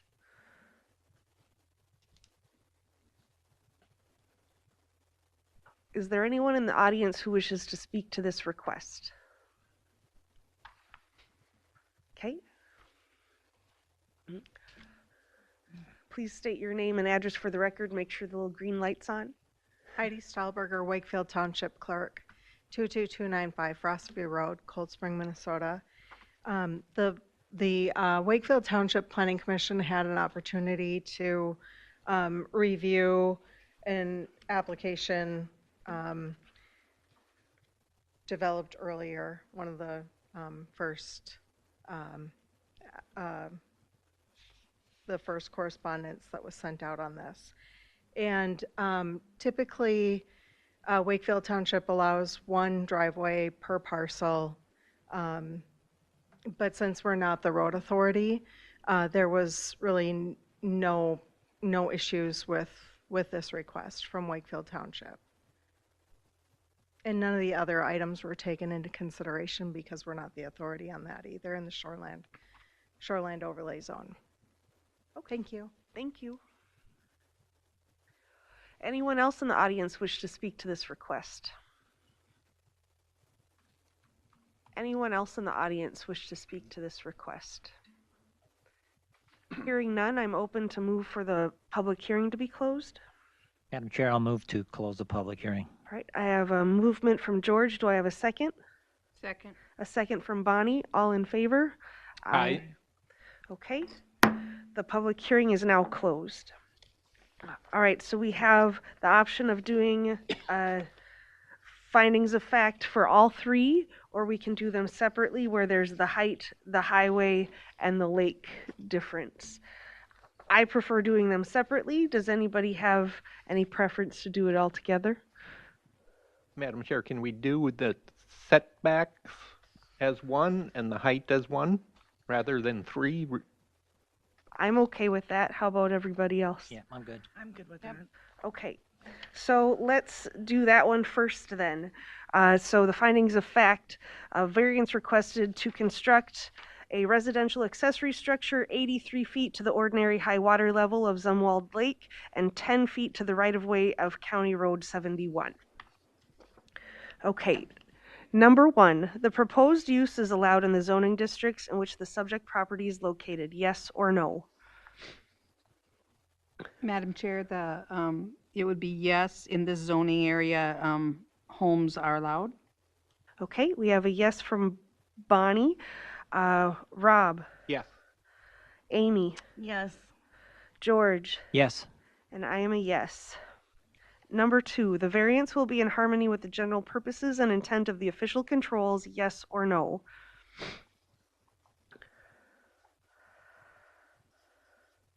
I'm going to say yes on this one, as I feel like they are putting it in the best place possible they can on their lot without having to dig up their septic.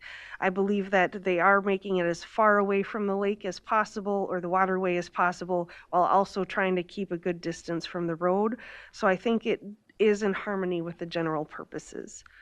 And I'm going to say yes, and I'm going to add 2 with that drainage field in there, too. there are considerations taken in here, and I do agree with Jill that this is probably the best place. Okay. Rob, Yes. Bonnie, Yes. George. Yes. Okay, that's a yes for number 2. Number 3, the variance will be consistent with the comprehensive plan, yes or no?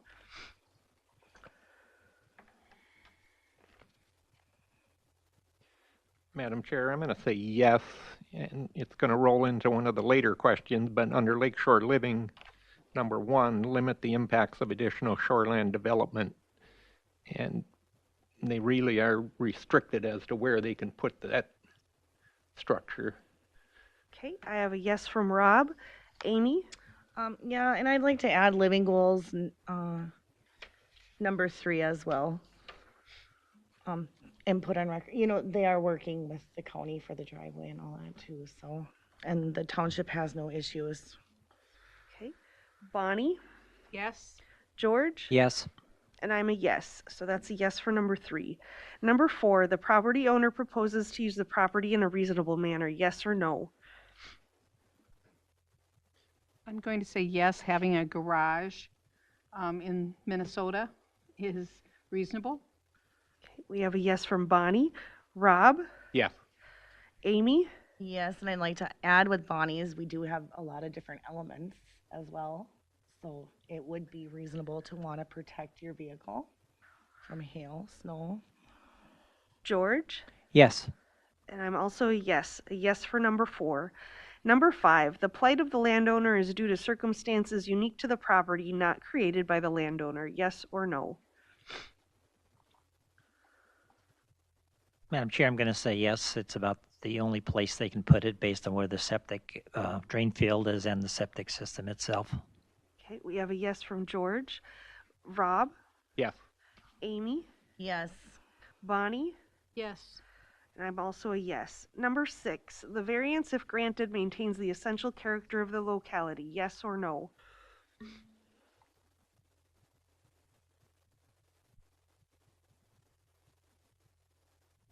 Madam Chair, yes. I mean, most houses have garages. And their neighbors did. Okay, we have a yes from Amy. Rob? Yes. Bonnie? Yes. George? Yes. And I'm a yes, so that's a yes for number 6. Number 7, the need for the variance involves more than economic considerations, yes or no? Madam Chair, I'm going to say yes. I don't believe economics were discussed. A yes from Amy. Rob? Yes. Bonnie? Yes. George? Yes.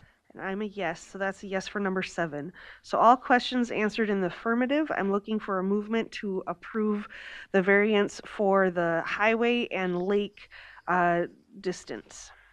Madam Chair, I'll make a motion to approve the highway and lake distance. I have a motion from Amy. Do I have a second? I'll second. A second from Bonnie. Rob? Yes. George? Yes. And I'm also a yes. That variance application request has been approved. Moving on to the height. So the variance requested is to construct a 28 by 36 residential accessory structure with a building height of 24.5 feet. Number 1, the proposed use is allowed in the zoning districts in which the subject property is located, yes or no? Madam Chair, yes. Accessory structures are allowed. Okay, I have a yes from Rob. Amy? Yes. Bonnie? Yes. George? Yes. And I'm a yes. Number 2, the variance will be in harmony with the general purposes and intent of the official controls, yes or no? Madam Chair, I'm going to say no. The ultimate goal of the comprehensive plan is to limit the view from the lake and reduce the cluttered look. So I think the height of the building is too much. Okay, I have a no from Rob. Amy? I'm also a no. Okay, Bonnie? No. George? No. And I believe I'm a no as well, so that's a no for question number 2. Number 3, the variance will be consistent with the comprehensive plan, yes or no?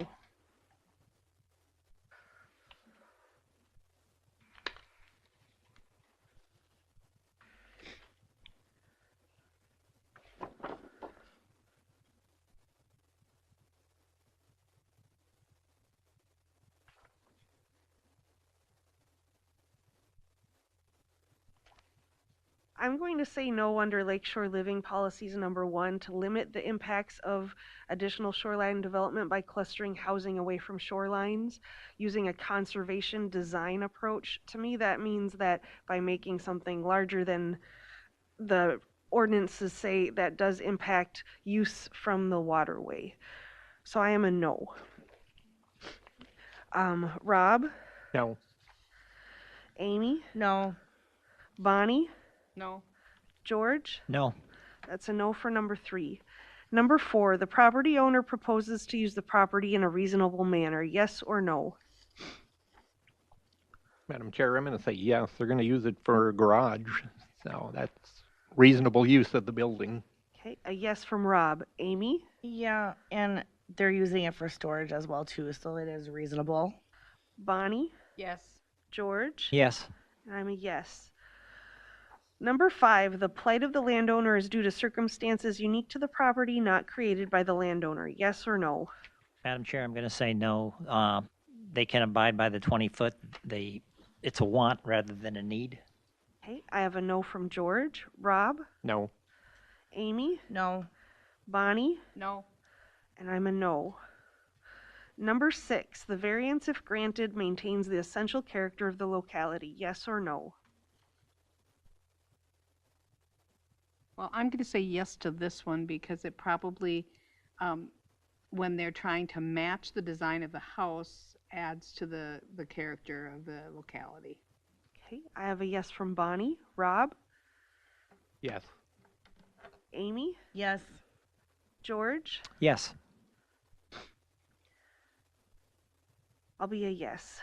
That's a yes for number 6. Number 7, the need for the variance involves more than economic considerations. Yes or no? Madam Chair, I'm going to say yes. Economics weren't discussed. That's a yes from Amy. Rob? Yes. Bonnie? Yes. George? Yes. And I'm a yes. So we've got question 2, 3, and 5 answered no. So I'm looking for a movement to deny the variance request. Madam Chair, I'll make a motion to deny. Okay, I have a motion from Amy. Do I have a second? I'll second it. A second from Rob. Bonnie? Yes. George? Yes. And I'm also a yes. The height variance has been denied. Thank you very much for your time tonight, and then you can work with staff during business hours if you have any questions. Thank you. Thank you.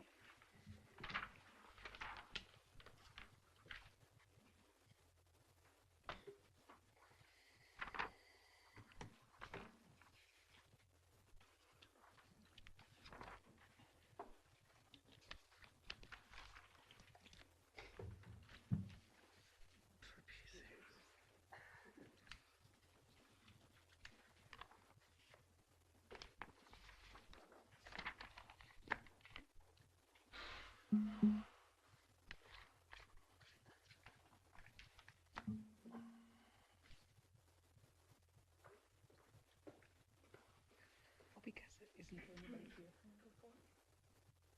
For number 4, you can't really change the order. You're not here, you can always move them to me. Okay. Agenda item number 4. A request from Jason Smith, Sauk Rapids, Minnesota, on behalf of 5716 Walleye Road, LLC, from sections 9.9.9A1 and 10.2.11A of Stearns County Land Use and Zoning Ordinance number 439 to leave as constructed a 12-foot by 22-foot shed less than 10 feet to a property line and less than 200 feet within the shore impact zone of Smarts Creek, classified as a trout stream. Also to construct a 2,691 square foot residential dwelling and relocate an existing 30 by 40, 1,200 square foot accessory structure less than 200 feet and within the shore impact zone of Smarts Creek, classified as a trout stream. Said ordinance requires structure setbacks of 10 feet to a property line and 200 feet from a river or creek classified as a trout stream.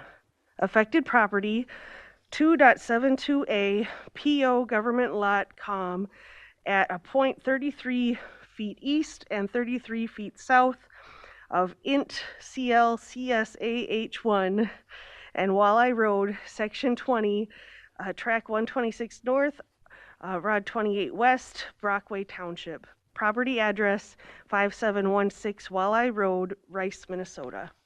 If the applicant could please come forward.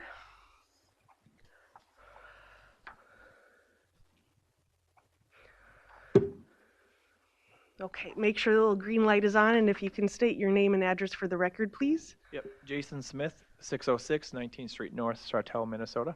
Okay, thank you. Site visit roll call of who was able to visit the site. Rob? Yes. Amy? Yes. I was not able to visit. Bonnie?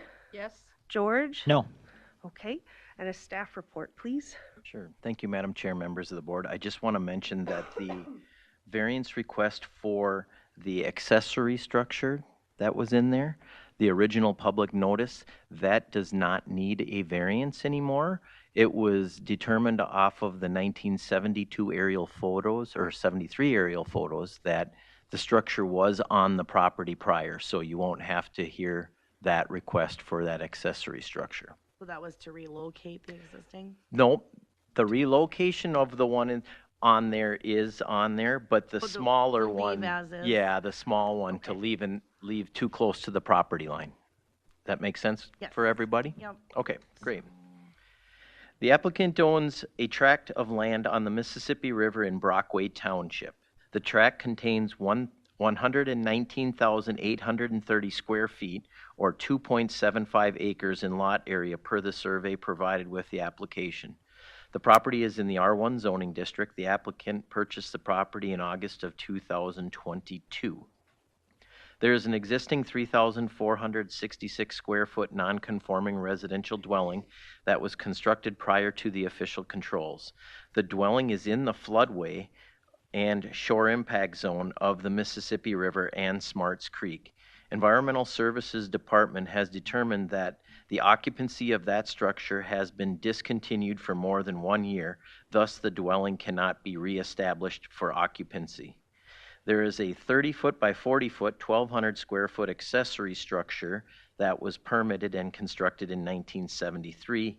There is also a 12-foot by 22-foot, 264 square foot shed on the property that was constructed prior to the official controls, and that's the one that we do not need to hear the variance request for. Okay. The applicant is proposing to remove the dwelling that is in the floodway that cannot be occupied. He is proposing to construct a new 2,691 square foot dwelling that will be 25 feet from Smarts Creek. He is also proposing to relocate the 1,200 square foot accessory structure to a location that will be 58 feet from Smarts Creek. Both the dwelling and the accessory structure will be out of the floodplain of the Mississippi River. The impervious lot coverage on the property is 9.1% per the survey provided by the applicant. If the variance is granted, the proposed lot coverage would be 7.6%. The property is in the Shoreland Overlay District of Smarts Creek, classified as a trout stream. Smarts Creek is not on the list of impaired waters. The subsurface sewage treatment system on the property is compliant based on the 2021 installation inspection for the system. The proposed request for the new dwelling represents an 87.5% deviation, and the relocation of the accessory structure represents a 71% deviation from the required setback. Brockway Township, the Minnesota Department of Natural Resources, and property owners within 500 feet have been notified of this request. We did have one correspondence, which you guys were provided at the beginning of this meeting, from Nicola Blake Bradley, the area hydrologist for the Minnesota Department of Natural Resources. I have reviewed the staff report for this request and noted that it appears that the 12 by 22 shed may be at least partially within the floodway of the Mississippi River. It was not drawn on the floodplain map depicting where the new residential structure and the 30 by 40 accessory structure will be located, page 13 of 23. The Federal Emergency Management Agency and the state of Minnesota do not allow new structures in the floodway. regardless of size. If the structure is located in floodway, it must be moved. With regard to the residential structure and the 30 by 40 accessory structure locations, the DNR has noted that the original non-conforming structure is to be removed from floodway. The DNR recommends that the area of the original residential structure within the shore impact zone is restored to native non-invasive vegetation. The new residential structure will meet the setback to the Mississippi River and be smaller in size, less impervious surface than the original residential structure. A variance to the setback to the trout stream is necessary for any location on this lot, regardless of the structure's size or use. The DNR recommends that structures are set back as much as possible from designated trout streams due to the sensitivity of the fish and ecosystem. Mitigation may be required to offset the impacts of the variance to the trout stream. The DNR recommends a minimum of 1 rod or 16.5 feet buffer of native non-invasive vegetation and trees to provide shading of the trout stream and to protect water quality from overland runoff from the driveway and structures. Another recommendation would be to have the applicant work with Stearns County Soil and Water Conservation District to develop a vegetation management plan that will protect the trout stream from erosion, turbidity, and thermal loading as much as possible. Again, that was from Nicola Blake Bradley, the area hydrologist for the Minnesota Department of Natural Resources. And that is all I have. If you want to have that, you certainly can. Thank you. Yep. Any comments we want to add by the applicant? Yeah, the only comment I'd like to add is just in the application, there was a question about can anything be done to not need this variance, and my response to that is to allow us to leave the structure in place. We believe that incorrect determination was made in May of 2022 that the structure was abandoned, and there was just a month before that an approval of a septic system and some other things. So I guess the one alternative to this variance would be to leave the structure as is and allow us to renovate it for 439. Is that something you're willing to do? Yeah, I think that comes with a lot of further discussions and whatnot. And so what I was hoping to accomplish today was to, at least have variance in hand so that we have an alternative to do something with this property. One thing I'd like to understand from the board was, maybe how to get back here with that discussion as well, because we did ask the Environmental Service Group to reconsider that, and thinking that would give us an opportunity to potentially appeal that decision, and we were told that wasn't the case. So, it would be something that we'd like to, at least be able to have further discussions on, but we need to be able to do something with this property. So asking for the variance and then potentially be able to come back and further discuss.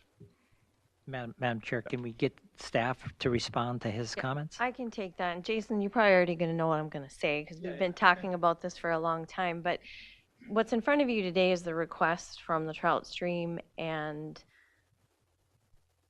what you see in front of you.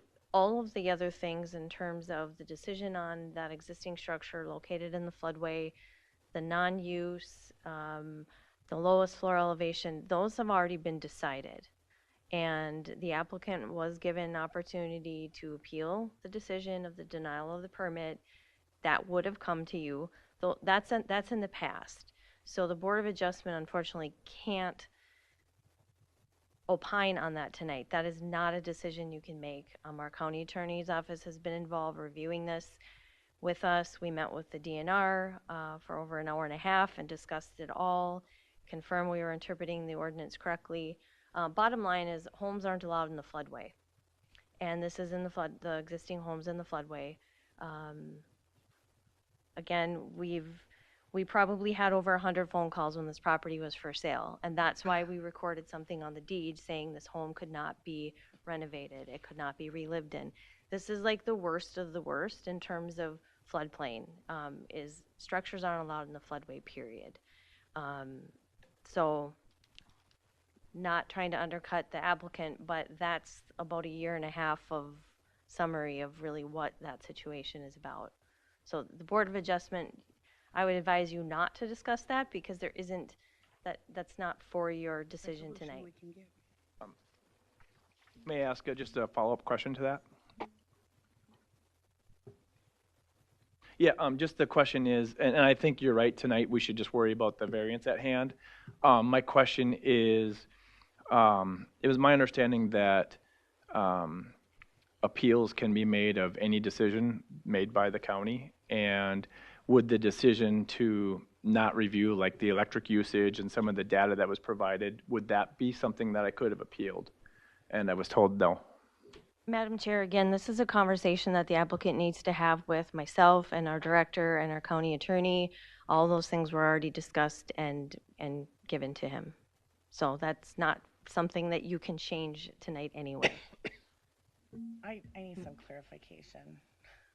So with his proposal now, everything would be out of the floodplain line with this proposal. Correct. The existing one is in the floodplain line. The existing structure is in the floodway.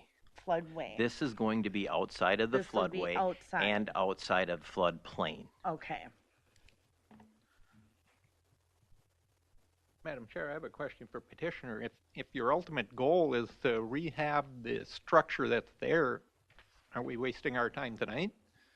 Want No, to come back after you get something you determine as a definitive answer? I don't think so, because I have to weigh out the pretty big, the length of how long this could take. And so I was really asking for some clarification from the board tonight on, if I can appeal a decision, when the environmental services had told me not. So I would still ask that if you please consider this variance, because this at least gives me something to move forward with and, have a place to build a home for my family and whatnot. So. Because you cannot build in an existing because of Right. why it's there. Correct. So we need to move forward so he can build a home out of it. But you keep, yep. I just wanted to put that out there on record that that's a desire, and I like to understand that and I think that's been I've been pretty open with that from day one on this property, but That desire is not on the table. So moving forward, Agreed, we're looking yeah. at this variance. Thank you.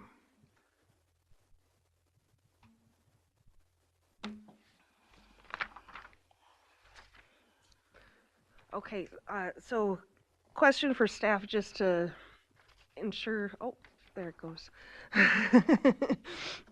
I'm understanding this correctly. So the line on the far right, that's the Mississippi River. That is not what we're asking to have the variance against. The variance is against the creek itself and the distance from there. Is that correct? Madam Chair, members of the board, so Smarts Creek is this running right here. This is classified as a trout stream. And so he is asking for the variance for these distances, 25 feet to the trout stream with his new structure. And then he's going to relocate this shed to this location, and that will be 58 feet to Smarts Creek. So a question for the applicant. Why did you choose this location? Reading what we got from the DNR that they would prefer anything to be further away. Why did you not decide to place it, I don't know what direction that is on the map, but further to the left, closer to the road? Yeah, so there's existing woods to the further from there. There is some potential opportunity to move it closer to the river and actually still meet the setback of the river and be slightly further from the trout stream. And I think that's a question when the house gets staked out. And I know I've been working with Jamie and Brian at Environmental Services on understanding how that actually gets staked out during that time, because there's a lot of moving pieces, because we have to stay outside of the floodway. We have to stay above the base flood elevation. And it is the desire to stay, to not bring any, we have to stay at the base flood elevation 15 feet from the structure, and ideally not put any fill into the floodway as well. So it gets really complicated on where we specifically push this. So this is where the surveyor had picked as like worst case scenario for the house to be placed in proximity to the trout stream. But when we physically place the house, when he goes and stakes it out, he was going to look at, you know, and if there's any possibility to get further from the trout stream. So, if we were approving this variance, it would just be on the distance, not necessarily the placement on this map. So it would be that they'd be able to place it no fewer than so many feet away from the Smart Creek. Does that sound about right? Yeah, I mean, the 25 feet is what the variance and this represents. Okay. And am I saying that correct, Jamie, as far as like when we talked about like slightly placing the house in the general proximity, but trying to maximize away from the trout stream and stay out of the floodway? Yeah, I And mean, that's- right? you're not, so we had talked, and Amy, you had asked about this. So this blue area is the floodway, right? That's the area that would flood first if there were a flood. This 100-year is the floodplain where you have to stay, you can build in there, but there are requirements that are needed to be met. He's proposing basically this location, which is outside of the 100-year floodplain, outside of the floodway. It's in the 500-year flood, but that will be outside of what we classify as the floodplain. Okay. And I'm but sorry. that's really a minor technicality. When you look at 87% deviation from a trout stream, that's a pretty big hurdle to get over. Yeah. Well, Angie, you want to put this on?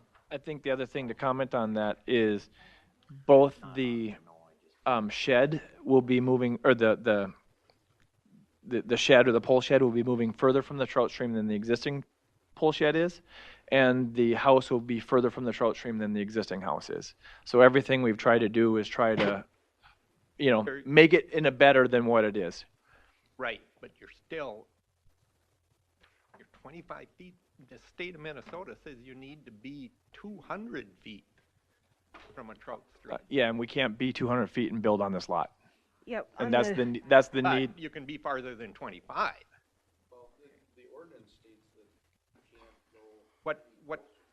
What prevents you from going up? As opposed to this way. The further, see, if you can see, if we go further up, we're getting No, I closer. mean vertically. He's talking, this is a one-level home? Oh, One level? yes, Like but patio just, home? it's one level, but so. His question is why can't it be a two-story? So it's only, so there's a garage on, the 2,600 feet consists of a two-car garage and an 1,800 square foot area. So it's not, we're not looking to build a giant house. This is just, But you have to look at where you're building. It may not be a big house out in the country, but. right, but it's on still a the reduction shore from of the Smarts Creek trout stream, it's a big house. yeah, and it's still a reduction from the existing house and the existing structure that's there. So we feel like everything we're proposing is, you know, an improvement from what's there. We're further from the stream, we're a smaller house. But again, why can't you go 2 stories? If I went 2 stories, we're talking about 1,800 square feet main living area. So if we went 2 stories and cut off, you know, that'd be adding a lot of additional. You have one part of your building plan in there labeled as future. Right. The future, and so there again, the future plan is what we're talking about building right now is 1,200 square foot home with a spot for future, and so there's not enough. It's not big enough to go 2 levels. I mean, it's a smaller structure to begin with. So, where you're proposing the house, can you actually push it back a little bit more so you're a little bit more in line with your neighbor there?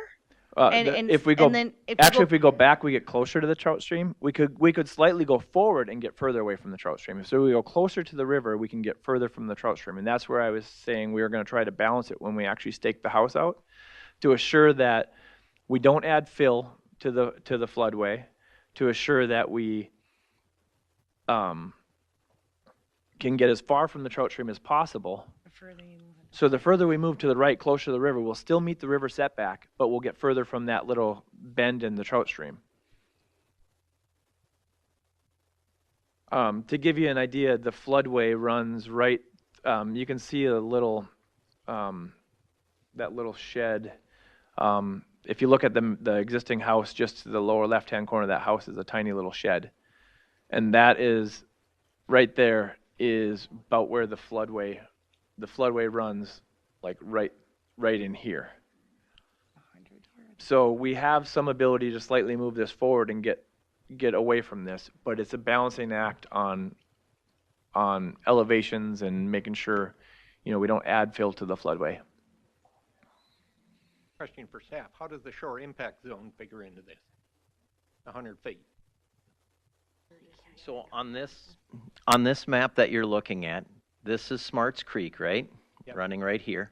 These concentric rings would be the shore impact zone for Smarts Creek. This is the 200-foot setback from Smarts Creek.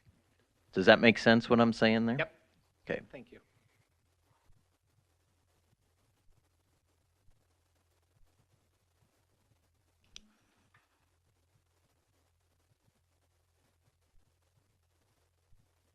And I don't know if this is a question for staff or for the applicant, but is this a year-round trout stream or is it intermittent? It's classified by the DNR as a trout stream. Okay. That's what it is. I've never seen any fish in it when I've walked it. I don't know if there's fish in it. They don't classify that as. But I grew up catching trout in Smarts Creek. okay, so it's not one of these that goes dry in the middle of the summer and.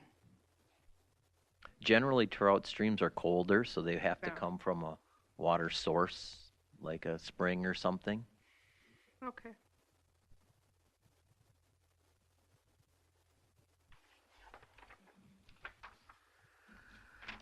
Okay. Any other questions from board members?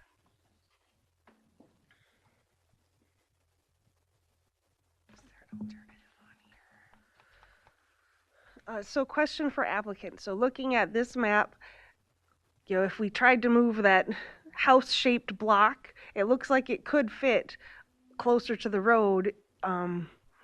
Still in the blue area, yes, it would be within the 200 feet, but it would be outside of the impact zone. Why would that not be a good building location? So there's another couple things. So if you look, there's a group of trees right here. This right here is the existing well. So we also have to work around an existing well. We have a septic system that was put in for this house right here in 2022 that's sitting right here are the holding tanks, and they pump it up the hill to here. And so we needed room to move the structure without taking down, ideally not taking down trees and leaving the natural vegetation. So we moved the structure. We'd want that behind the house, so we moved the structure back to the tree, to the treat area or the clearing before the trees, and then, put the house situated where we can still get to it, avoiding the well. So the naturally we want to have the pole shed behind the house and not in between the house and the river, and then put the house somewhere to where we have a view of the river, but yet had room for the pole shed without taking down, all the beautiful trees in this lot. And then, like I said, back here is the actual new septic system back in this area. Okay, thank you. So part of the rationale is if I was the owner, I'd want to have the house as close to the river as possible. It's a river lot. So, to ask them to put it closer to the county road, I think is a little bit unfair. I understand there's rules for trout streams, but, I think we as a board have to use some common sense. This is a piece of land that can be used productively as a home site.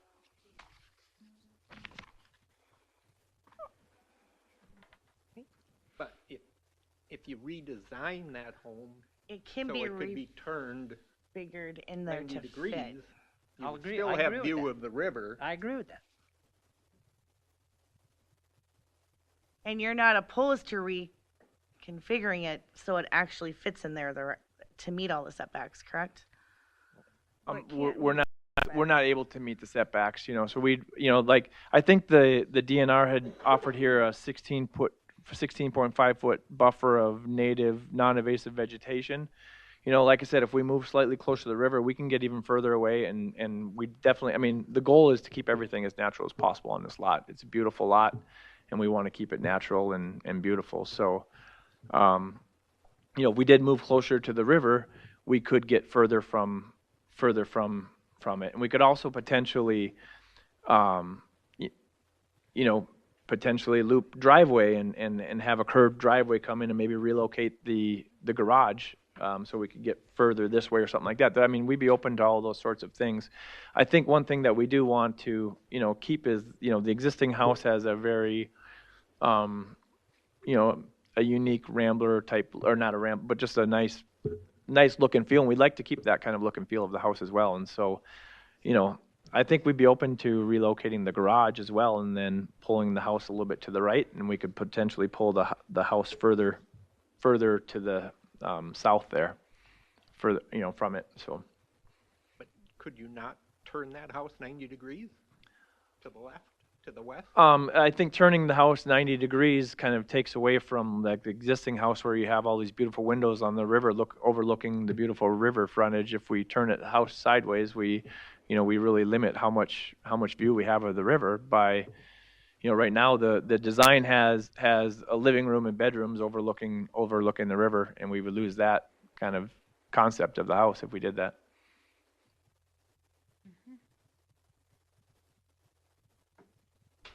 We'd definitely be willing to work with ideas and concepts and try to position it best. I just see the trout stream as a major hurdle that the way it lays out now, you're not going to get over that. Over time, wouldn't that stream get wider too with erosion and water coming through?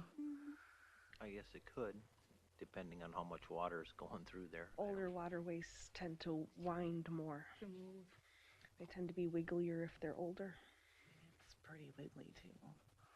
Yep. Is there anyone in the audience who'd like to speak to this request? Yep. Please come up to the podium. Make sure the microphone is on and state your name and address for the record. My name is Steve Aylen. My address is 1970 Sandstone Loop in Sartell, 56377. My wife and I own property that's within 300 feet of this. And can you show us on the map, please? yeah, well, we would be to the north. So Up there, okay. I actually looked at purchasing this property, the one just to the north of it, which used to be the old park. And then we purchased the lot that actually the restaurant used to be on. There are so many issues down in this area, building along the river and the floodway and the trout stream. So Scott, my neighbor who ended up buying the park to the north, if you can, I don't know if you have the overhead of it. There's an existing structure on there that is his storage shed, but he would not be able to build, the only person that would ever be able to build anything on that piece of property would be me, because that parcel is adjoined to my property. And if we ended up having it changed. So there's really nothing that he can do with it. He's entered into a 99-year lease with Brockway Township. So there's a parking lot down there. And there's a couple different things. Walleye Road coming down there doesn't meet the Minnesota minimum road standards. So you can't do any new construction and utilize that as his primary access to his property unless the road actually got raised. I had to go through that. I had to build a road from the north so that I had a legal access to 57th to my property. Brockway Township has blocked my access off to my property from the south as to how it's been entered since 1965. there's just numerous things. You have the trout streams, your own ordinances state, I quote, "In no case, comma, shall any principal structures be permitted closer than the following distances." Because the trout stream's 200 feet. A, on natural environmental lakes and designated trout streams, no closer than 100 feet. I don't know why we're even contemplating a variance to be 25 feet away from something that should be 200 feet, that it says under no case, comma. So I don't know what we need to discuss here. The reason why I didn't purchase that property is because I knew there's nothing you can do with it. The only thing that you can build is right next to the Great River Road, County Road 1, which he has that option. It's 200 feet away from the trout stream. He would have to get a road access permit to enter from County Road 1 because he can't use Walleye Road legally. So there's a lot of issues with that property. And that's why it's what was put up on the overhead is how I drew it out as well. Basically, this is your only legal building area on that property, is what you've already identified. So, I mean, it's unfortunate. I would love to have that property. It's got a great view, but you may have to have a 2 or 3 level. You can go up to 30 feet and be close to the road and still get a good view of the river. And within that area, I just don't physically see how it's going to be possible unless the rules are all changing. We're all in the same. We're within 300 feet.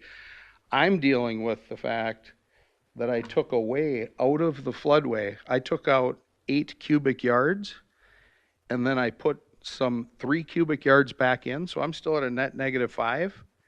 And I have Stearns County telling me that I need to get rid of my river rock as my landscaping medium and replace it with cypress mulch. Now, if there's a flood, the cypress mulch is going to go flowing down the river. That makes no sense. People use river rock to slow the flow of water. So I've jumped through so many hoops, and we can have other discussions too, because I see there's a camper down there on your property. George might want to adjust that. So anyway, that's as being living right there, or trying to build my home. I've tried for 4 years to build my home. I can't because of the issues. I had to bring in 300 semi-loads of fill to build it up to meet the flood standards. So it's an expensive deal if you want to have the river view. It's a great view. It's very expensive. And there's a lot of hurdles. Thank you. Anyone else in the audience wish to speak to this request? Yep. Okay. We need you to be on a microphone.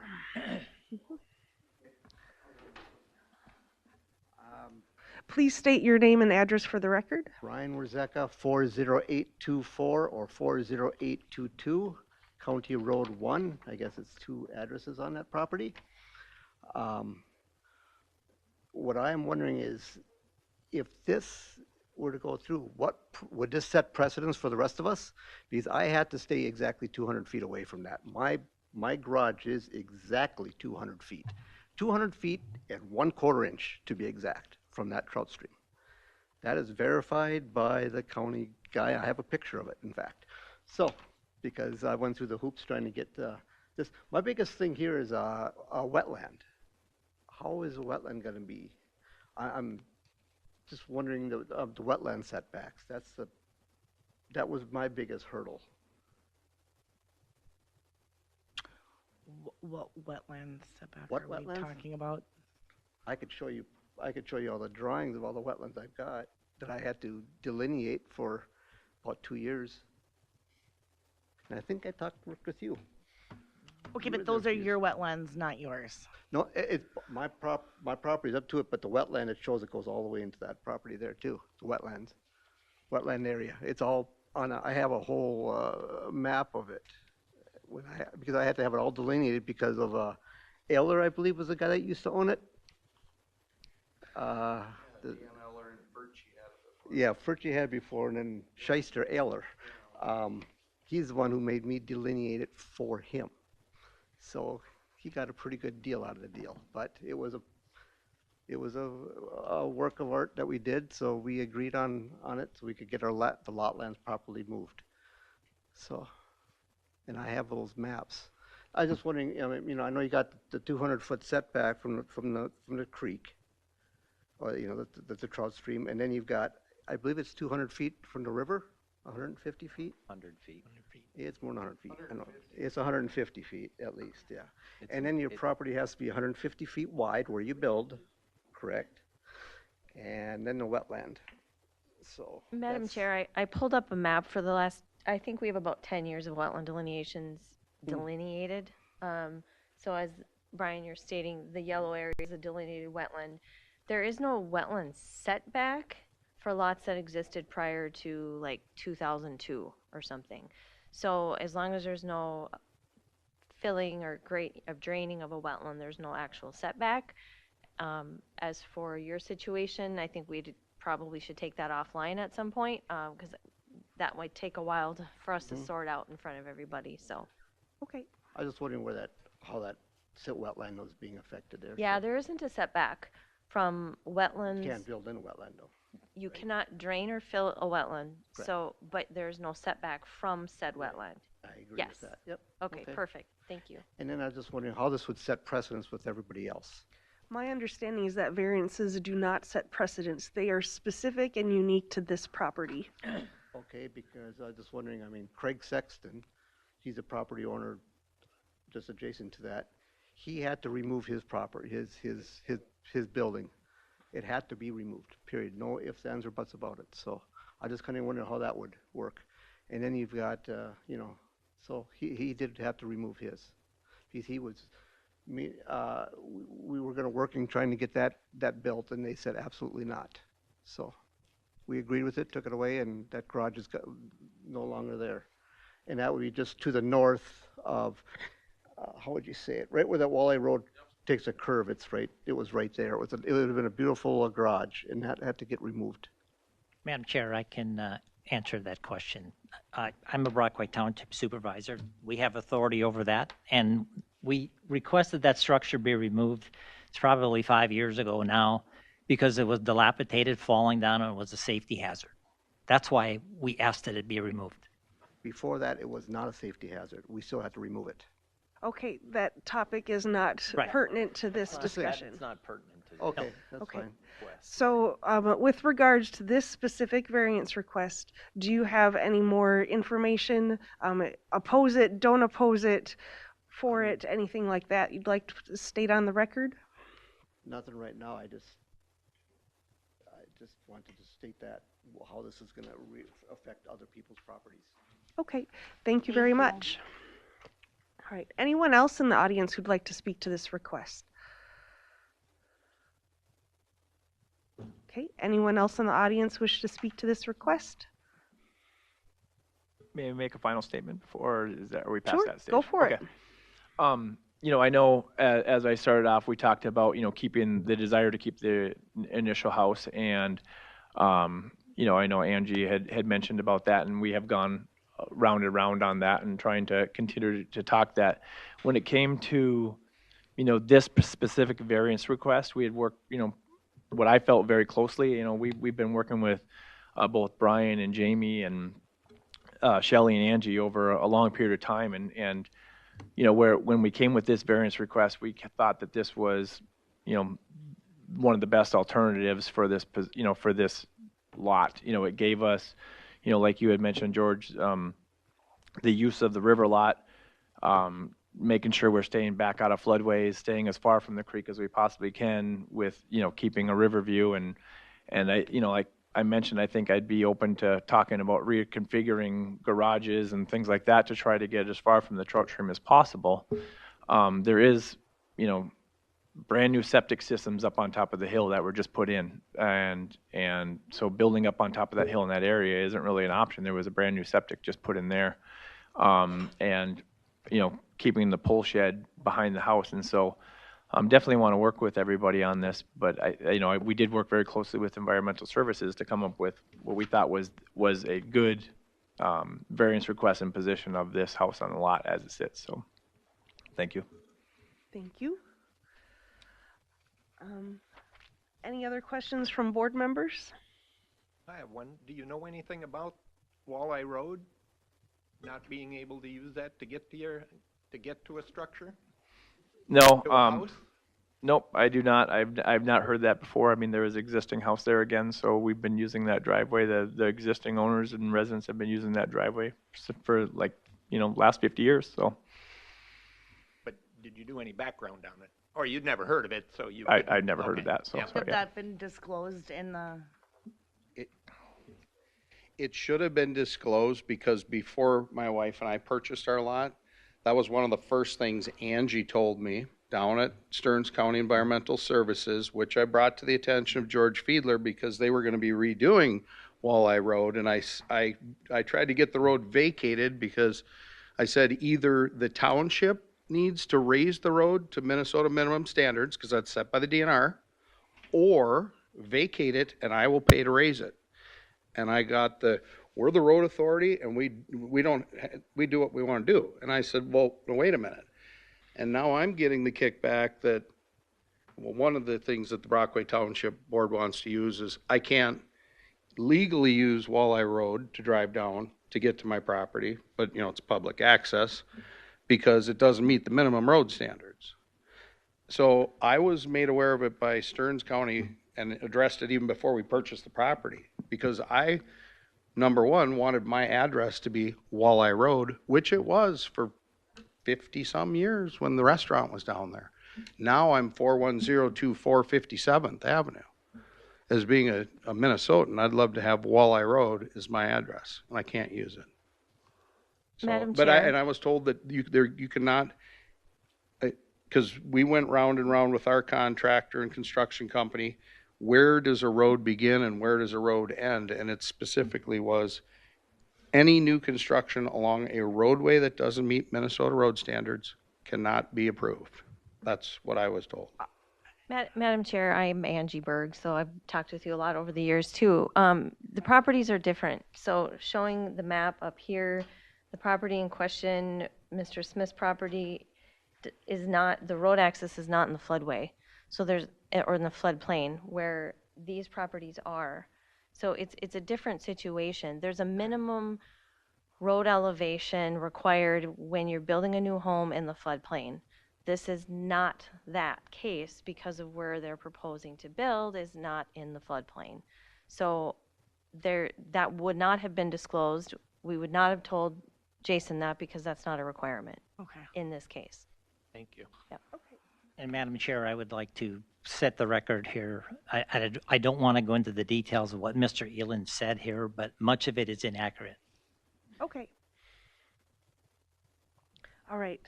Any other questions from board members? Okay, I'm open for a movement to close the public hearing. So moved. I have a movement from Bonnie. Do I have a second? Second. I got a second from Amy. All in favor? Aye. All right. The public hearing is now closed.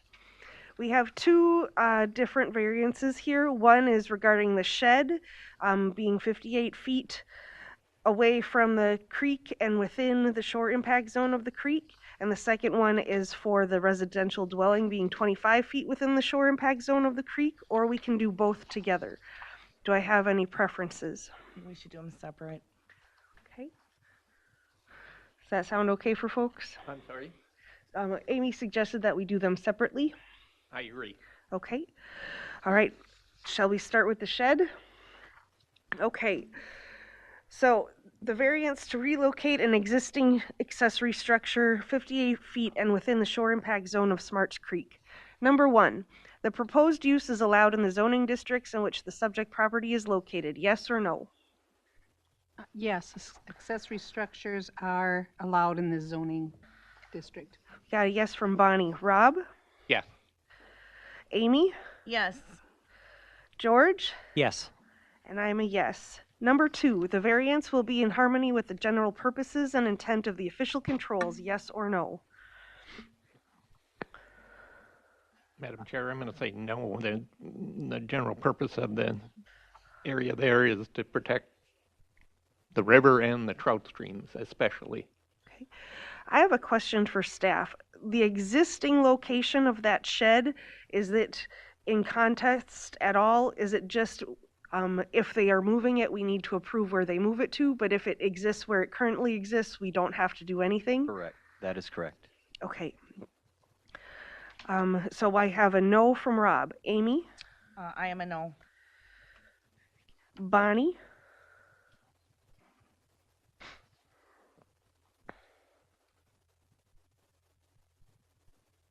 Question, just a clarification from staff. How many feet is the shed currently from the trout stream?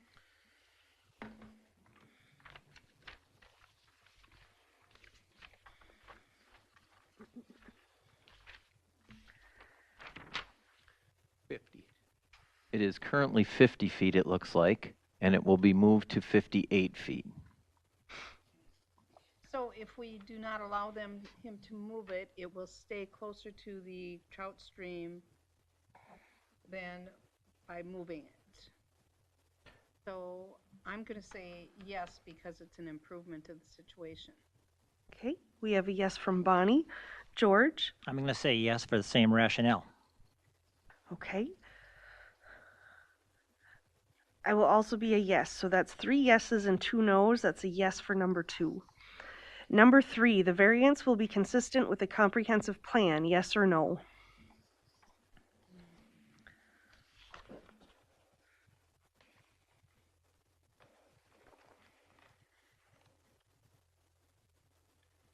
Madam Chair, I'm going to say no under Lakeshore Living. Granted, it's not a living, but it's a living building, but it's associated with the whole building the house process. So under Lakeshore Living, number 1, limit the impacts of additional shoreland developments. Okay, so we have a no from Rob. Amy? I'm also a no. Okay.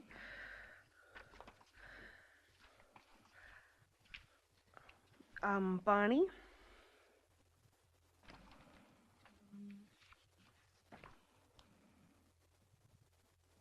I'm going to say yes for living goal number 2. Or no, not 2. 3. Okay. George?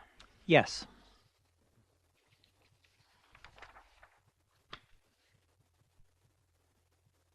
I'm going to say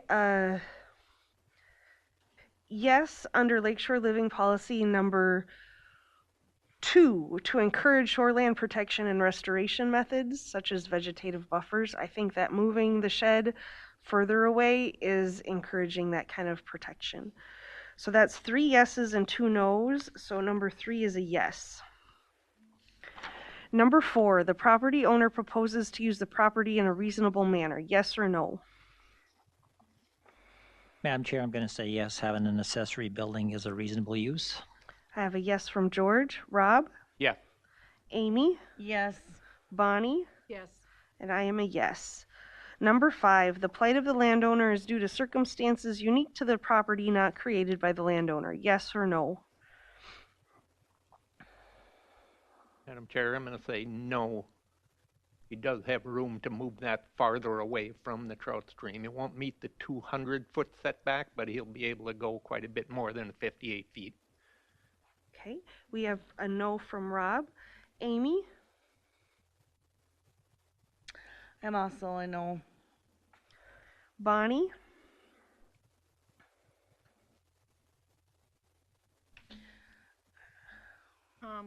Question for the applicant before I vote. What is preventing you from moving it further back toward the property line than the 58 feet? Nothing really. I just wanted to keep it off the neighbor's lot as well. But I mean, I'd be open to that as well. But there was nothing sacred about that. So then I'm going to vote no because he has an option to move it further back. Okay. George? No. Right. And I will also be a no, so that's a no for question number 5.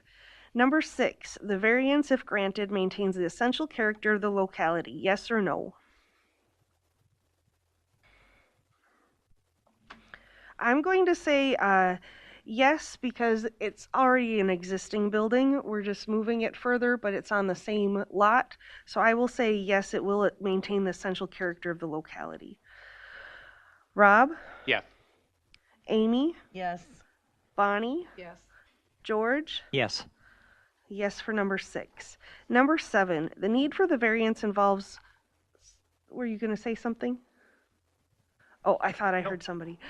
The need for the variance involves more than economic considerations. Yes or no? Madam Chair, I don't think economic considerations were discussed. We got a yes from George. Rob? Yes. Amy? Yes. Bonnie? Yes. And I'm a yes. So that's a yes for number 7. We have a no for question number 5. So I'm looking for a movement to deny the variance request.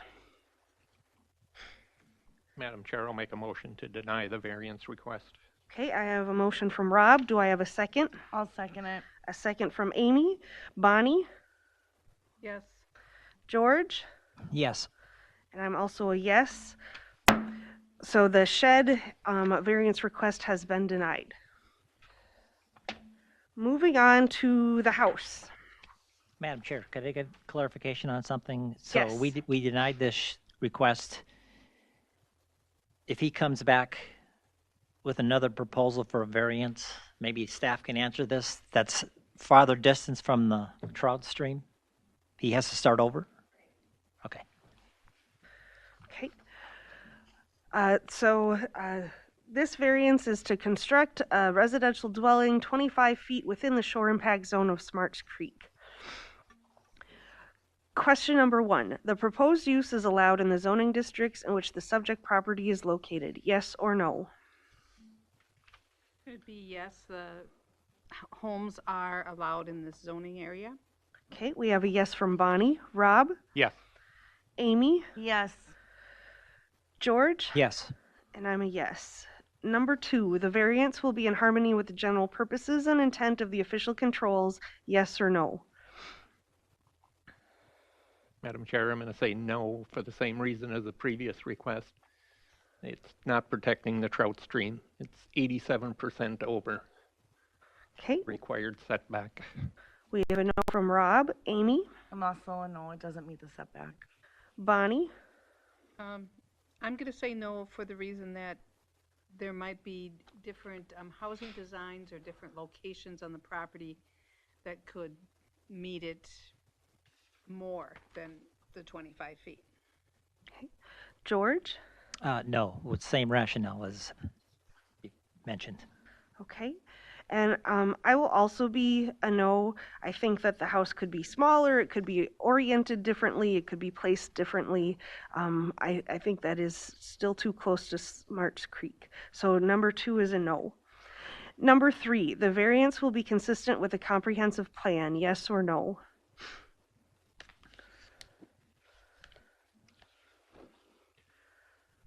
Madam Chair, I'm going to say no under water resource policies number 1 and 2.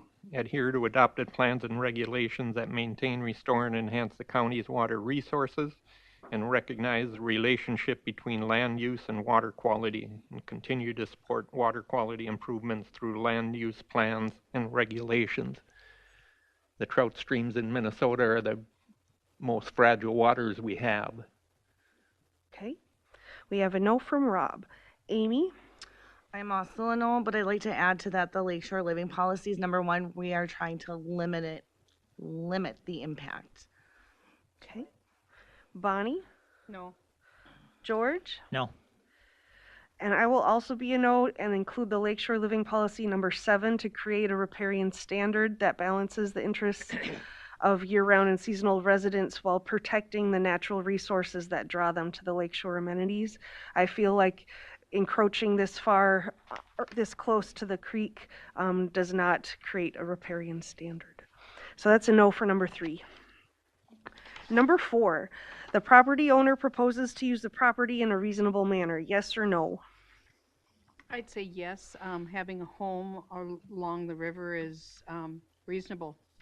That's a yes from Bonnie. Rob? Yes. Amy? Yes. George? Yes. And I'm also a yes. Number 5, the plight of the landowner is due to circumstances unique to the property, not created by the landowner. Yes or no?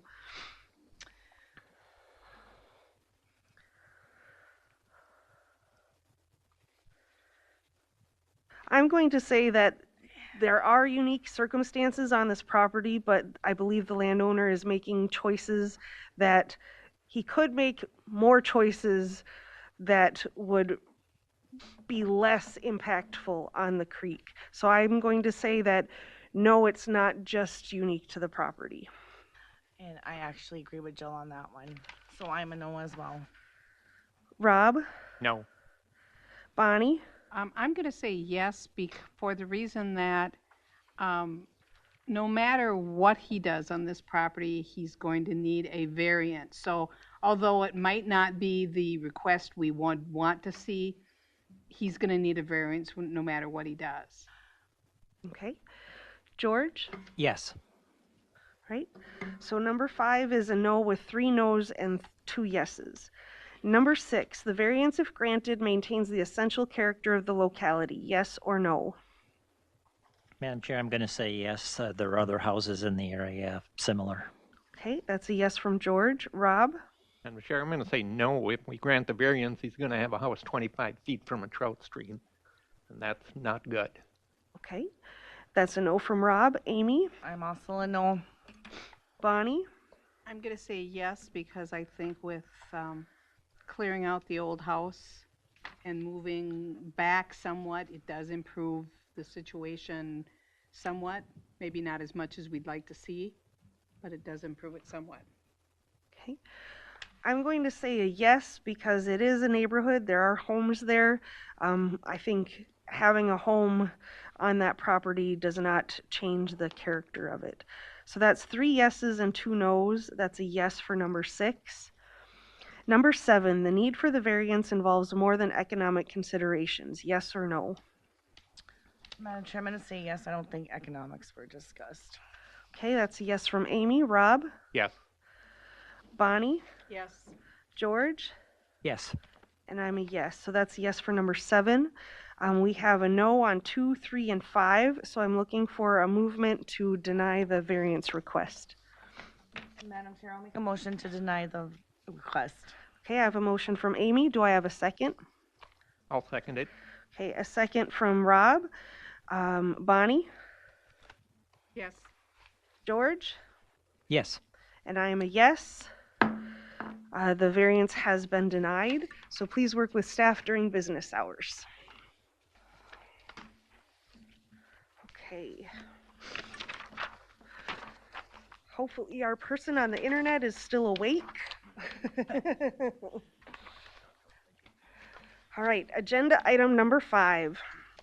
An after-the-fact request from John and Heather Hoffman, Sauk Center, Minnesota, from Section 10.2.11a.1a of Stearns County Land Use and Zoning Ordinance Number 439 to leave as constructed an 8x12, 96-square-foot deck less than 100 feet from the ordinary high water level of Sauk Lake, classified recreational development. Said ordinance requires a structure setback of 100 feet from the ordinary high water level of a lake classified recreational development. Affected property lots 58 and 59 of Vogel's Shady Point, Section 4, Track 126 North, Rod 34 West, Sauk Center Township. Property address 41071 Sauk Lake Road, Sauk Center, Minnesota. Is the person online? Okay. Okay. Do I need to turn my camera on? No. All right. So I believe I can see you on the screen. Can you please unmute yourself and state your name and address for the record? I think I'm unmuted. Yes, I can hear you. Okay, perfect. It's Heather Hoffman and 39057 County Road 186, Sauk Center, Minnesota 56378. Okay, you are very quiet, so if you can move closer to the microphone, that would make it easier for us to hear you. Okay. Okay. Better? Yes, much better. Thank you. Okay, a roll call for site visits. Rob? Yes, and I spoke to the renter at the house. Okay. Amy? Yes. I was not able to go. Bonnie? Yes. George? No. Okay, and a staff report, please. Madam Chair, members of the board, the applicants own lots 58 and 59 of Vogel's Shady Point on Sauk Lake in Sauk Center Township. Vogel's Shady Point was platted in 1949 prior to the official controls. The tract contains approximately 19,183 square feet in lot area. The property is in the R1 zoning district. The applicants purchased the property in 2023. In 1991 through 1992, a variance and construction site permit were issued to construct a 24-foot by 30-foot, 720 square foot residential dwelling 90 feet from the ordinary high water level. In 1986, construction site permit was issued to construct a 12-foot by 24-foot, 284 square foot residential dwelling addition. Also, then in 1993, another permit was issued for a 20 by 28 foot, 560 square foot attached garage addition onto the residential dwelling. In 2024, the applicants applied for a construction site permit to construct a covered porch entryway addition on the residential dwelling. During the permit review process, Environmental Services staff determined an existing 8 by 12 foot, 96 square foot deck had been constructed without a permit. Based on the Stearns County Assessor's records, the deck was constructed sometime in 2006 by previous owners of the property. The applicants are asking to leave the deck as currently constructed, in which case this would allow them to get their construction site permit to put the addition on to the home. That will meet all of the required setbacks. Is that clear with everybody what's being asked there? Okay. So they have a house, they want to put an addition onto it, but they can't get that approved unless the deck Unless the is deck either gets a figured out. variance or is removed. Okay. Okay. The existing impervious lot coverage on the property is approximately 14%. If the variance is granted, the proposed lot coverage will not change as the deck is currently counted in that impervious.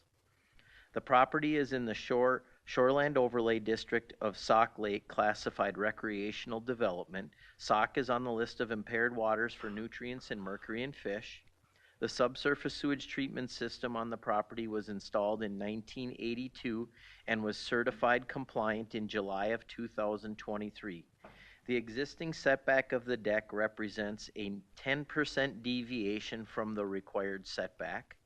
Sauk Center Township, Big Sauk Lake Association, Sauk River Watershed District, and Minnesota Department of Natural Resources and property owners within 500 feet have been notified of this request, and we do not have any correspondence with this one.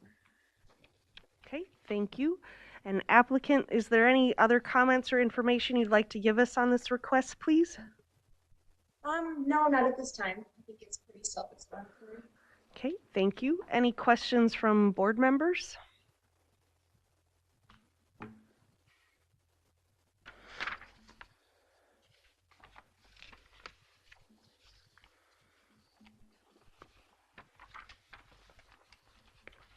Okay. Is there anyone in the audience who'd like to speak to this request? Is there anyone in the audience who'd like to speak to this request? Is there anyone in the audience who'd like to speak to this request? Hearing none, I'm open for a movement to close the public hearing. Madam Chair, I'll make a motion to close. All right, I have a motion from Amy. Do I have a second? Second. Second from Bonnie. All in favor? Aye. Right, public hearing is now closed. Let's move to the after the fact findings. So the variance is to leave as constructed an 8 by 12 deck 90 feet from the ordinary high water level of Sauk Lake. Question number 1, is the proposed use allowed in the zoning district in which the subject property is located? Yes or no? Madam Chair, yes, decks are allowed in R1. I have a yes from Amy. Rob? Yes. Bonnie? Yes. George? Yes. And I'm a yes. Number 2, is the variance in harmony with the general purposes and intent of the official control? Yes or no?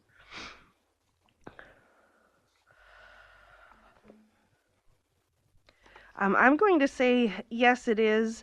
It's been there for almost 20 years. It is not 100 feet, but it is 90 feet, so it's pretty close. It is a deviation of 10%. So I think it does.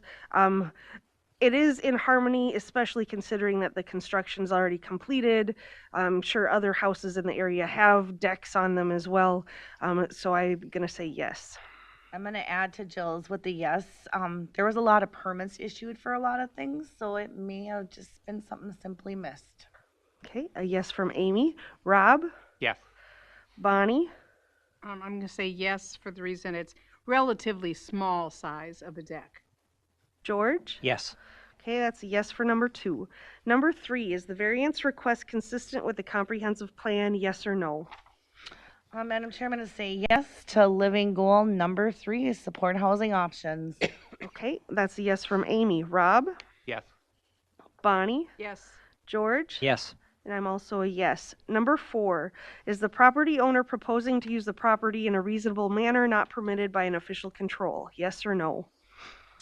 Madam Chair, I'm going to say yes, it's reasonable to want a porch on your home. Well, there are others in the area with the same. Okay, I have a yes from Amy. Rob? Yes. Bonnie? Yes. George? Yes. I'm also a yes. I think it's reasonable to use a deck that exists on your home, and it's a very small one. Number 5, is the plight of the landowner due to circumstances unique to the property not created by the landowner? Yes or no? Madam Chair, I'm going to say yes. This was created by previous owners. These are the new owners, and they're just trying to be in compliant. Okay, a yes from Amy. Rob? Yes. Bonnie? Yes. George? Yes. And I'm a yes. Number 6, will the variance maintain the essential character of the locality? Yes or no?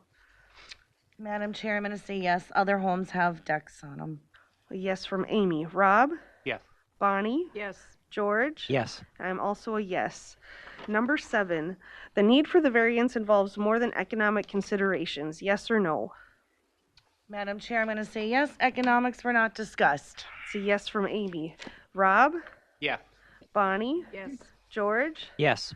And I'm a yes. So all questions in the affirmative, I'm looking for a movement to approve the variance request. Madam Chair, I'll make a request or a motion to approve a variance. I have a motion from Amy. Do I have a second?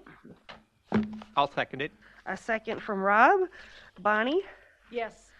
George? Yes. And I'm also a yes.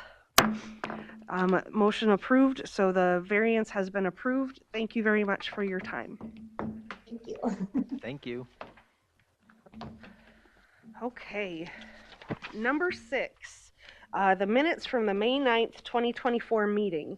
I'm looking for a motion to approve the minutes. Madam Chair, I'll make a motion to approve last month's minutes. I have a motion from Amy. Do I have a second? I'll second that. A second from George. Rob? Yes. Bonnie? Yes. And I'm also a yes. So they have been approved. And then agenda item number 7, the next meeting is July 11th, 2024. Anything else that we want to mention while the meeting's open? I think you have maybe 4 or 5. Yeah. You said there was 2 this month. It list grew. Okay. Then I'm looking for a motion to adjourn the meeting. So moved. Got a motion from Bonnie. Do I have a second? Second. Second from George. Rob? Yes. Amy? Yes. All right. Meeting is adjourned. Thank you very much.